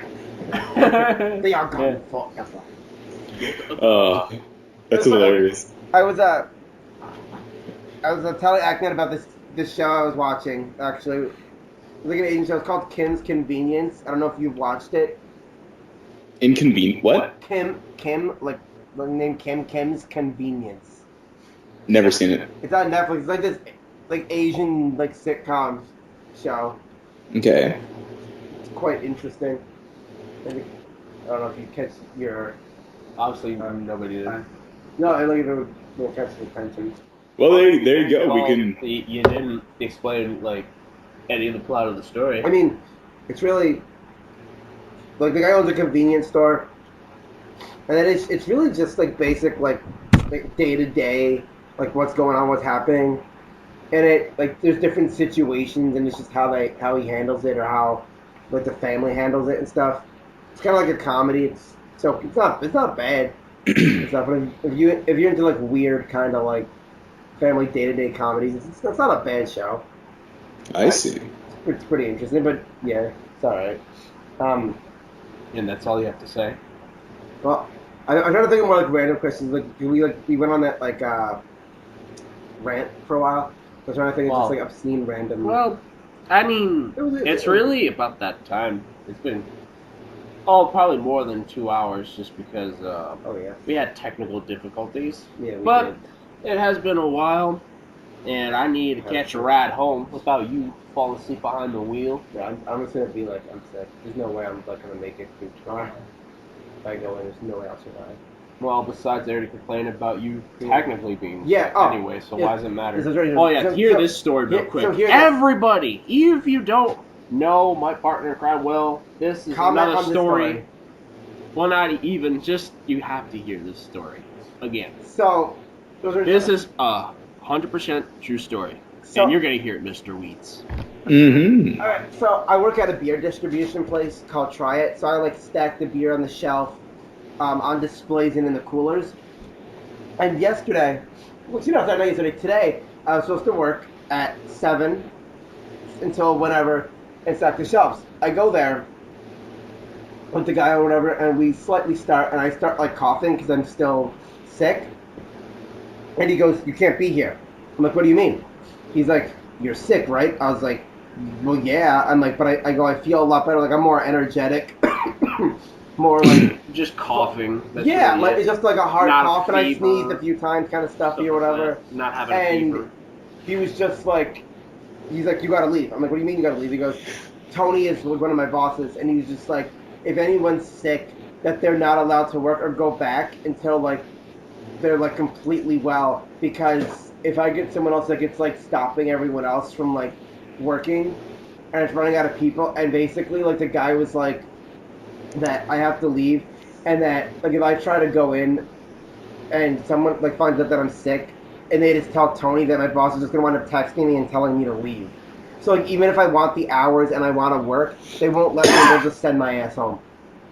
And may I remind you that when he was telling me this story today, that this guy that's complaining to him is not even his supervisor or boss. Oh my but it's just like, some dickhead employee. Yeah, but he's also like mentioned to my boss that like I'm thinking he doesn't plan on getting sick. So now anyone that like knows is gonna just be like text him and be like, "Yeah, he's sick. I'm not working with him."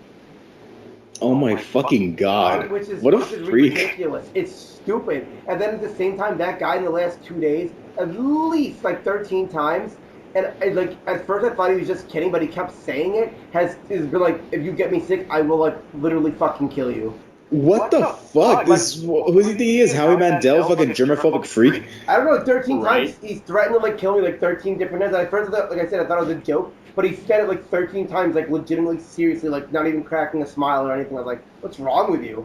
Dude, if you get a cold, just fucking take a NyQuil and go the fuck to sleep. Shit. I know, and like I go, I'm fine. Like I'm energetic, I'm up. I know, like you get like, that tumbler effect, just some NyQuil, bro, and some chicken noodle soup. But he's like, no, like because like basically like because like everyone has like a certain area that they deliver beer to. So like if I get somebody sick, whatever, they can't work that area, which means someone else has to pick it up, but then they might not get their area done in time because I don't know all the stores yet and stuff, that it'll just be a huge problem and blah blah blah blah blah. So I'm like, okay, this sucks. And at this point, being 5 in the morning, there's no way I'm getting up Well, I mean, it's 4:30, but still pretty It's fucking early but over here. By the time I get... That and our time differences, people. Yeah. So, here up north, Eastern... It's 4:30 right now. Pacific time. It's 4:30. Yeah, and by Mr. Wheats, it's like 3... It is 3 a.m., 3:30 a.m. There you go. Yeah, See, I'm our like, time differences are just... Ow. Yeah, because I'm supposed to get up at 7, and there's no way it's going to happen. Yikes. I'm just gonna literally like I'm gonna set an alarm for like 7 and like I'm just gonna be like I'm still like uber sick. I just super sick. I just feel like whatever and stuff and just like catch up on sleep and then I have my other job but that's not till 2 and then I'm just gonna do that because like there's no way I'm gonna make it.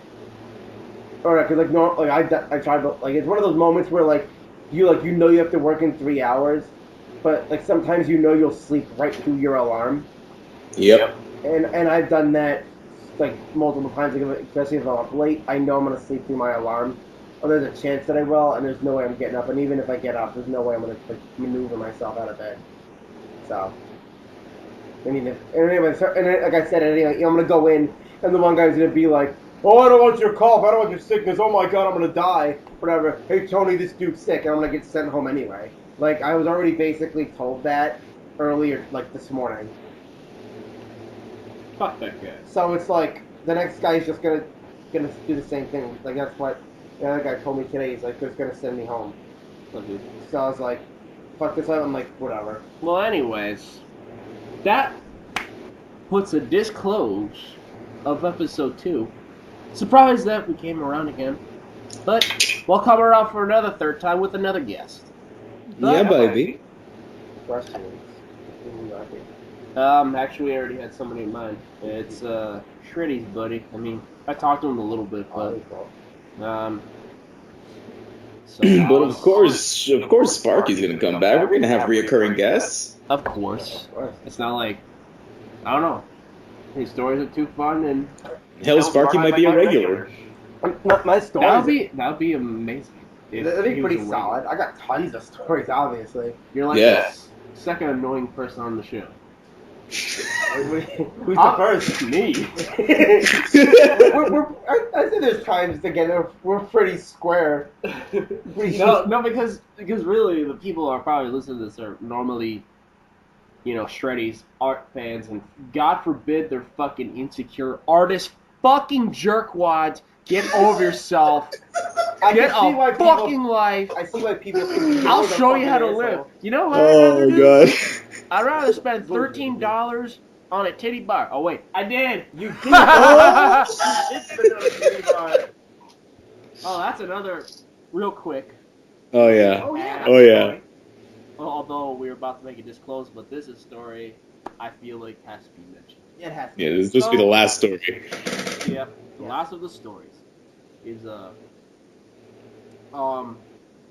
so I'm a very horny person, but wasting it on women that most likely have a shit ton of syphilis down in their pussy, STDs, any kind of STD, AIDS, not really that worth it. But I've never did it in my life. I said, why not? So it was me, myself, Sparky, and Farmer H. Brown. Went to the strip club. $10 cover charge. I had a 20, and of course they know what they're doing. They put my whole 10 in singles, and plus had spare singles in my pocket from whatever. And they're sitting there near the edge of the stage where they're the entertainers, apparently. Shaking those asses. No problem that I could put a fucking a few dollar George Washingtons in Bubbles' fucking G-string, but oh boy, you better not take a picture while I do it. Like, it's not already degrading enough. Anyways, so while I was you just kind of, it is pretty stupid. You just kind of sit out there with your hand like, hey, take my money. Hey. It's like if you're in the ocean and you want a shark to bite off your arm. You're like, hey, my arm! Like, no, you throw a bloody, like, tiny steak around your hand, like, hey, Come and get it. You damn it. Yeah, so that's what it basically is. That what doesn't make sense is the fact that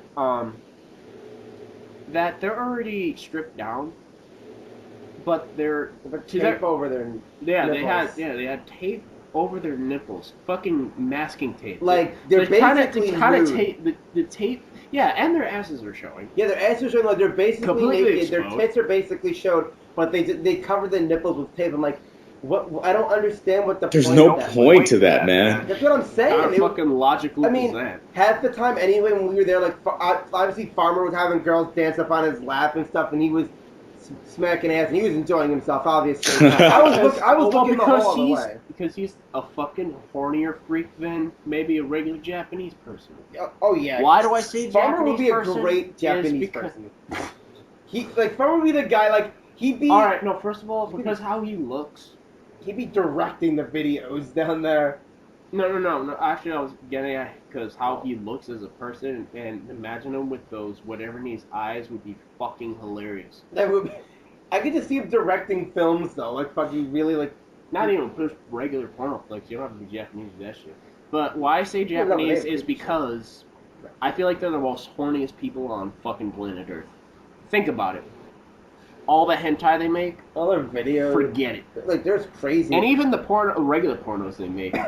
Dude, fucking porn. They got these game shows that I've seen that are the funniest shit ever. They got like I don't like. Of course, they speak in Japanese, so I don't know what the fuck they're saying. But from what I'm gathering, it's like this wall, and there's like 4 glory holes that 4 different girls stick their asses through, and the contestant needs to fuck every single ass and guess who it is. What kind of fucking logic do you figure that out? I've research. Research? I guess. Research what? That's it was crazy. for Which school. one's gonna take anal seepage the most in the butthole? It was for school. I was listening. It's like class. Today, on today's lesson, you're gonna fuck a bunch of different assholes, and you need to distinguish whose ass that is. See which girl's gonna comprehend it the most. Oh my lord! It's literally, it's like the fucking dating game. Like when they're on the opposite side of the wall, and you're like, do I want number 1, 2, or 3? But instead of like just wanting one, you need to figure out like who they are, exactly, and, like, what they do. So it's like okay, it's like you fuck them in the ass. This person is the kind of person who wakes up and hold on, and as you're fucking them, likes a good cinnamon bun in the morning. Hold on a second. Like, let's go wake up about an hour earlier so they have time to prepare. And oh yeah. How could I completely forget? And they really love the series of Diary of a Wimpy Kid, even though they're 46 years old. Oh man. Okay, but continue with your stripper story. I have none to say because I wasn't expecting. Yeah, if you're 40 and like Diary of a Wimpy Kid, you definitely have some mental problems, and you're being fucked in the ass. That's a problem. If you know I've been reading that series of books, fucking me in the butt, I'm concerned. And anyway, at one point, well, the stripper story. So their nipples are taped with masking tape, which is basically painter's tape, which is fucking weird. It's just pretty funnier. I have like I will have like $3 each normally when I give out. No, I'll just slap a girl in the butt, and of course, how fucking an awkward fucking freak I am, I poke one in the butt just cause so I could be like, beep beep beep beep. And then when I had this 3 sets of George Washingtons, there was this one black girl that was coming towards me, although I was just basically sticking out there in fresh water and no one was coming out, and it was like the scene from Jaws where the one dude's just throwing bloody meat and talking to the one guy. That's what basically happened. So all I hear are these large fucking heel footsteps, and then I looked to my left, and it's like, what the fuck? Well, it was a black girl with braces. Wasn't she the one that tried to like sit on your lap?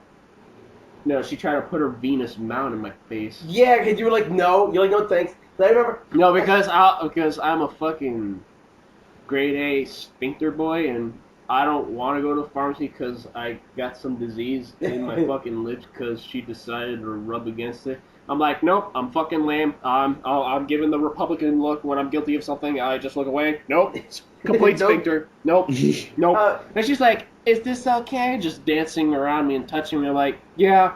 So, I guess your teeth didn't treat you well, huh? And she's like, yeah, it happens. Like, yeah, that sucks. All right, bye. And then like there goes my 3 George Washingtons. As Farmer was like getting to dance by the one chick or whatever, like I was sitting there half the time I wasn't looking at anybody either, really, because like I didn't really want to be there to begin with, whatever. But like I went because like obviously like Farmer and I never had the experience. So like, and the thing is too is like if I went with 2 other like with Travis or John with my other friends, it would have been like a whole different experience. But because it was like with Stu Nation, it's not like, you know what I mean. So it was one of those. I wasn't really like looking because like I didn't really feel like going or had a reason to go. And like the one chick like took my hat, and she was a fucking like slut. She just looked really ugly. And at one point she was trying to pull my face into her tits. A seagull, dude. Literally, she was like forcefully like pulling on the back of my head. So like no, she took your hat. She took my hat first, but then she was like pulling the back of my head like forcefully. Yeah, and I pulled back. And I like you. Get over here, munchkin. Or whatever. And I was like, I bet you were trying to get your hat back. You're like, well, I don't like you. Yeah, I pulled back, and then I ducked down. So then like I got my head free, and I took my hat back, and she tried to like still pull me in. So then I shoved her, and I was like, I don't want you. I'm like. She said like, well, you're no fun, and you're like, well, you're no fucking fun either. Yeah, I was like, I didn't want you to begin with, and I shoved her, or whatever. Oh, and I was like, get out of here, don't fucking touch me. And then. And by the way, this whole time, Sparky didn't spend a dime, because he's smart. But anyways. The whole time, all the girls kept trying to come like near me in the process, even though I spent no money, and Actmans spent $13, but he could have bought a good sandwich. Or whatever, and then Farmer just kept throwing.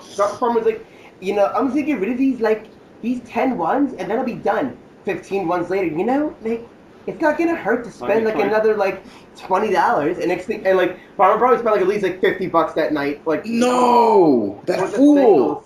And like, I was like, okay, and like I didn't, and I got like I could have got all that action that Farmer got for nothing, if I wanted to, and I think it's just because like. I'm a little redheaded ginger, and I have such a baby face that it's just like, yo, like, he's adorable, so I'm just gonna like sit on him, but like, this guy's a creep, so I'm gonna make him pay.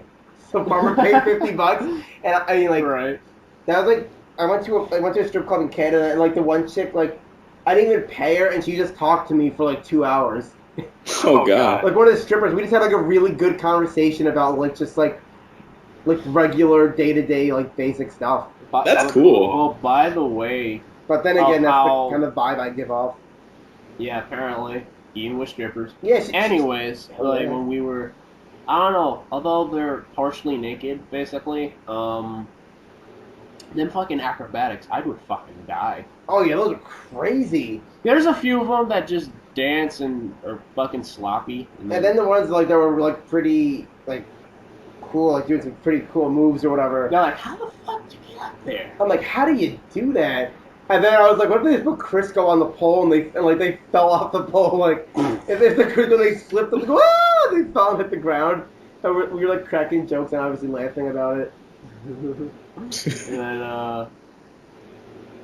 oh yeah, there was this one girl that was like dancing, fucking slapping her heel out, like fucking banging it on the ground. And I asked her a question, like, so how much do those tattoos cost you? She's like, while her leg is at a 90-degree angle while she's laying down, she's like, around like 1,500. Like, damn, I don't think my head was fucking suck. You know, just thinking. No, we're 1,500 total. I was just thinking, like, if we. It looks like one of those 99-cent stores, like stick-on tattoos. Oh my god. That's how fucking shitty. One of those airbrush, Darien Lake airbrush tattoos. Yeah. Whatever. Yeah, I was just thinking, like, can you imagine if like we all wound up going, like we took Shreddy with us? Whatever. I feel like if we and Shreddy does it first, I feel like if like Shreddy was sitting there. Well, don't tell him now because then he'll. I'm not saying that we're actually gonna like. I'm not saying that we like, actually do because I don't even look really. You won't tell her no. but I feel like they go to the... And, like, she'd be like, hey there. And she'd be like, hey there, Hanson, how's it going? And she'd like, Dance, would you like it, dance? and she'd be like, you can, like, put your hand on me if you want. And Shreddy would sit there and, like, try to, like, she'd be like, I'm sorry, no, like, it's just, like, wouldn't, like... No, I image Shreddy, like, spraying, like, hand sanitizer and Lysol before you touch it. Like, he'd like rub hand sanitizer on her, and then like even then he'd still be like weird about touching her. He'd be like, and I'd be like, you would? She'd be like, doesn't that feel good? I'm sorry. Did I do something wrong? And she'd be like, no, honey, it's okay. I'm sorry.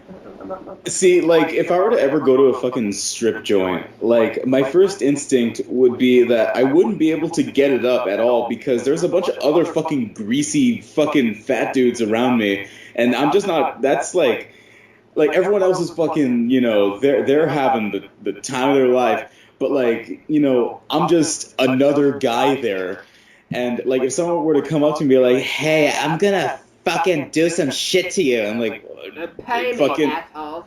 yeah, like fuck, I can't even process what I would do. It's such a weird situation to be in. It's such a specific thing. Like, she would go up to me and be like, I'm gonna fucking do things. And I'm like, all right, fucking do whatever you want, dude. And then, like, she'll be doing her shit. And I'll be like, so, like, do I join?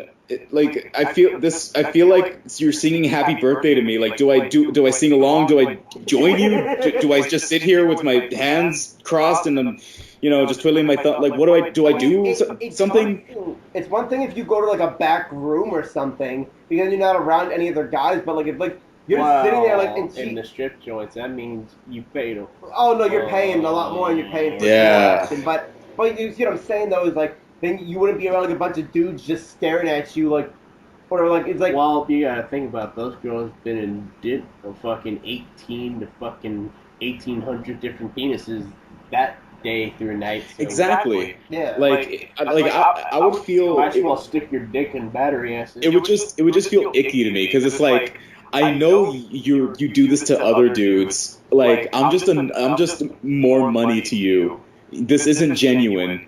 So like I wouldn't be feeling it. But like if I met like a really cool stripper that I was actually like talking to, I'd be like, hey, stop dancing, fucking sit down, let me buy you a drink, let's fucking talk about shit. I feel like Shreddy would be the guy who like sit there and like say like there was a girl who had like multiple like penises in her and like Shreddy would have multiple penises. Basically, she's just a fucking poster flag for Oscar Mayer Wiener. She's not shoe shining shoes. She's shoe shining penises. But she basically like Shreddy goes back there and stuff and like he's debating on doing it, but he like doesn't do it. But or whatever, but then somehow like she winds up like quitting that day, and they wind up becoming like a thing, and it's like, how did he do that? And Shreddy's just what like, the fuck did he do? And it's just like he just had a genuine conversation, and she's like, this guy's a cool dude. He goes, I play guitar, I'm in a band, and she's like, really? And I'll be like, come home with me. Quit Dude, that's this. every band's fucking dream. I know. Quit this place and leave. I play instrument. Really? Oh my god. Fuck yeah. I play the fucking xylophone. Does that do anything for you?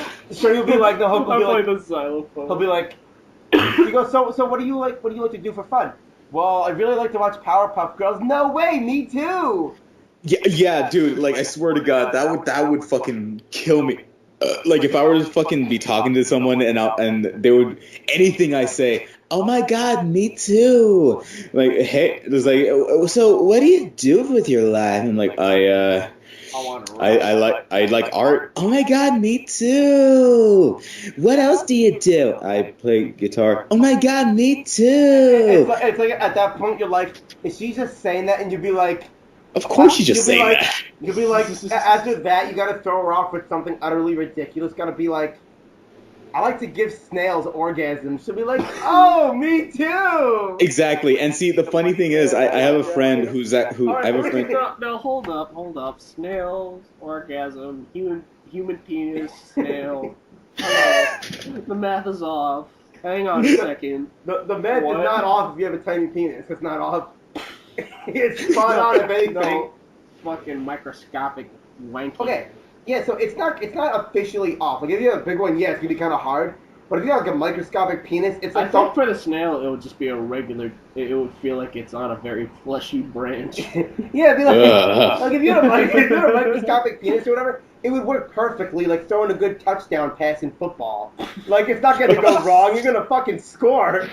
Oh my god.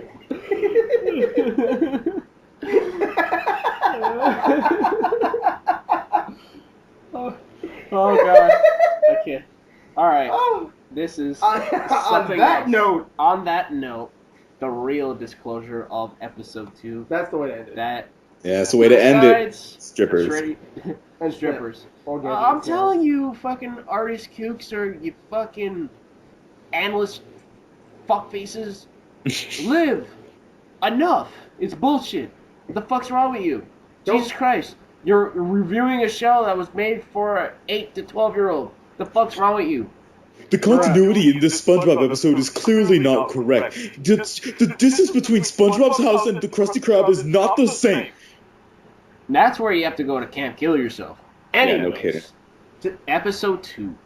Episode This- 2.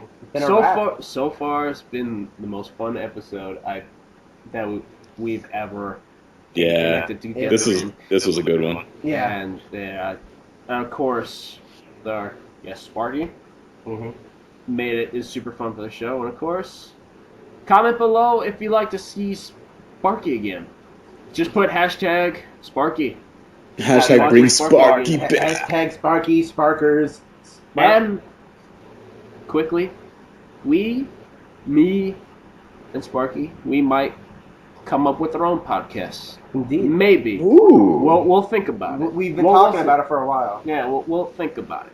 But like I said, if you want Sparky to come back on the show, I mean, really no one's stopping us, so we couldn't do it anyway. We have to just do it anyway. Hashtag fuck you, we'll do it anyway. Always come back. You're always welcome. Indeed. Always want to bring the computer. Bring the laptop on over. You know, if I go back to, down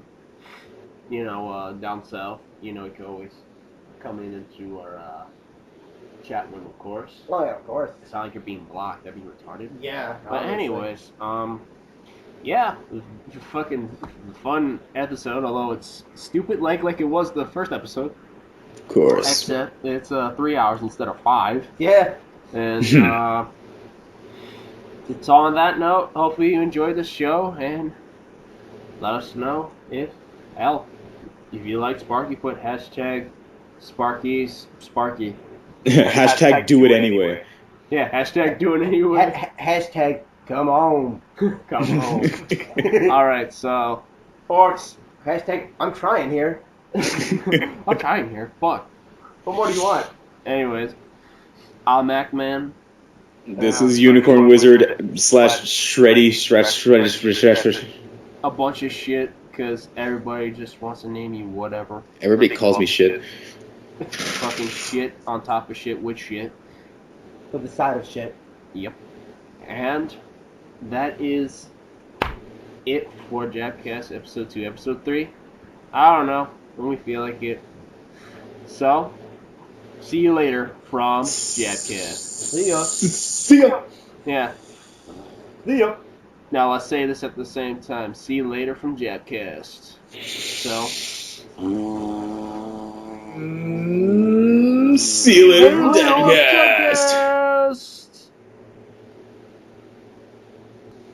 Ba-dum, ba-dum, bum.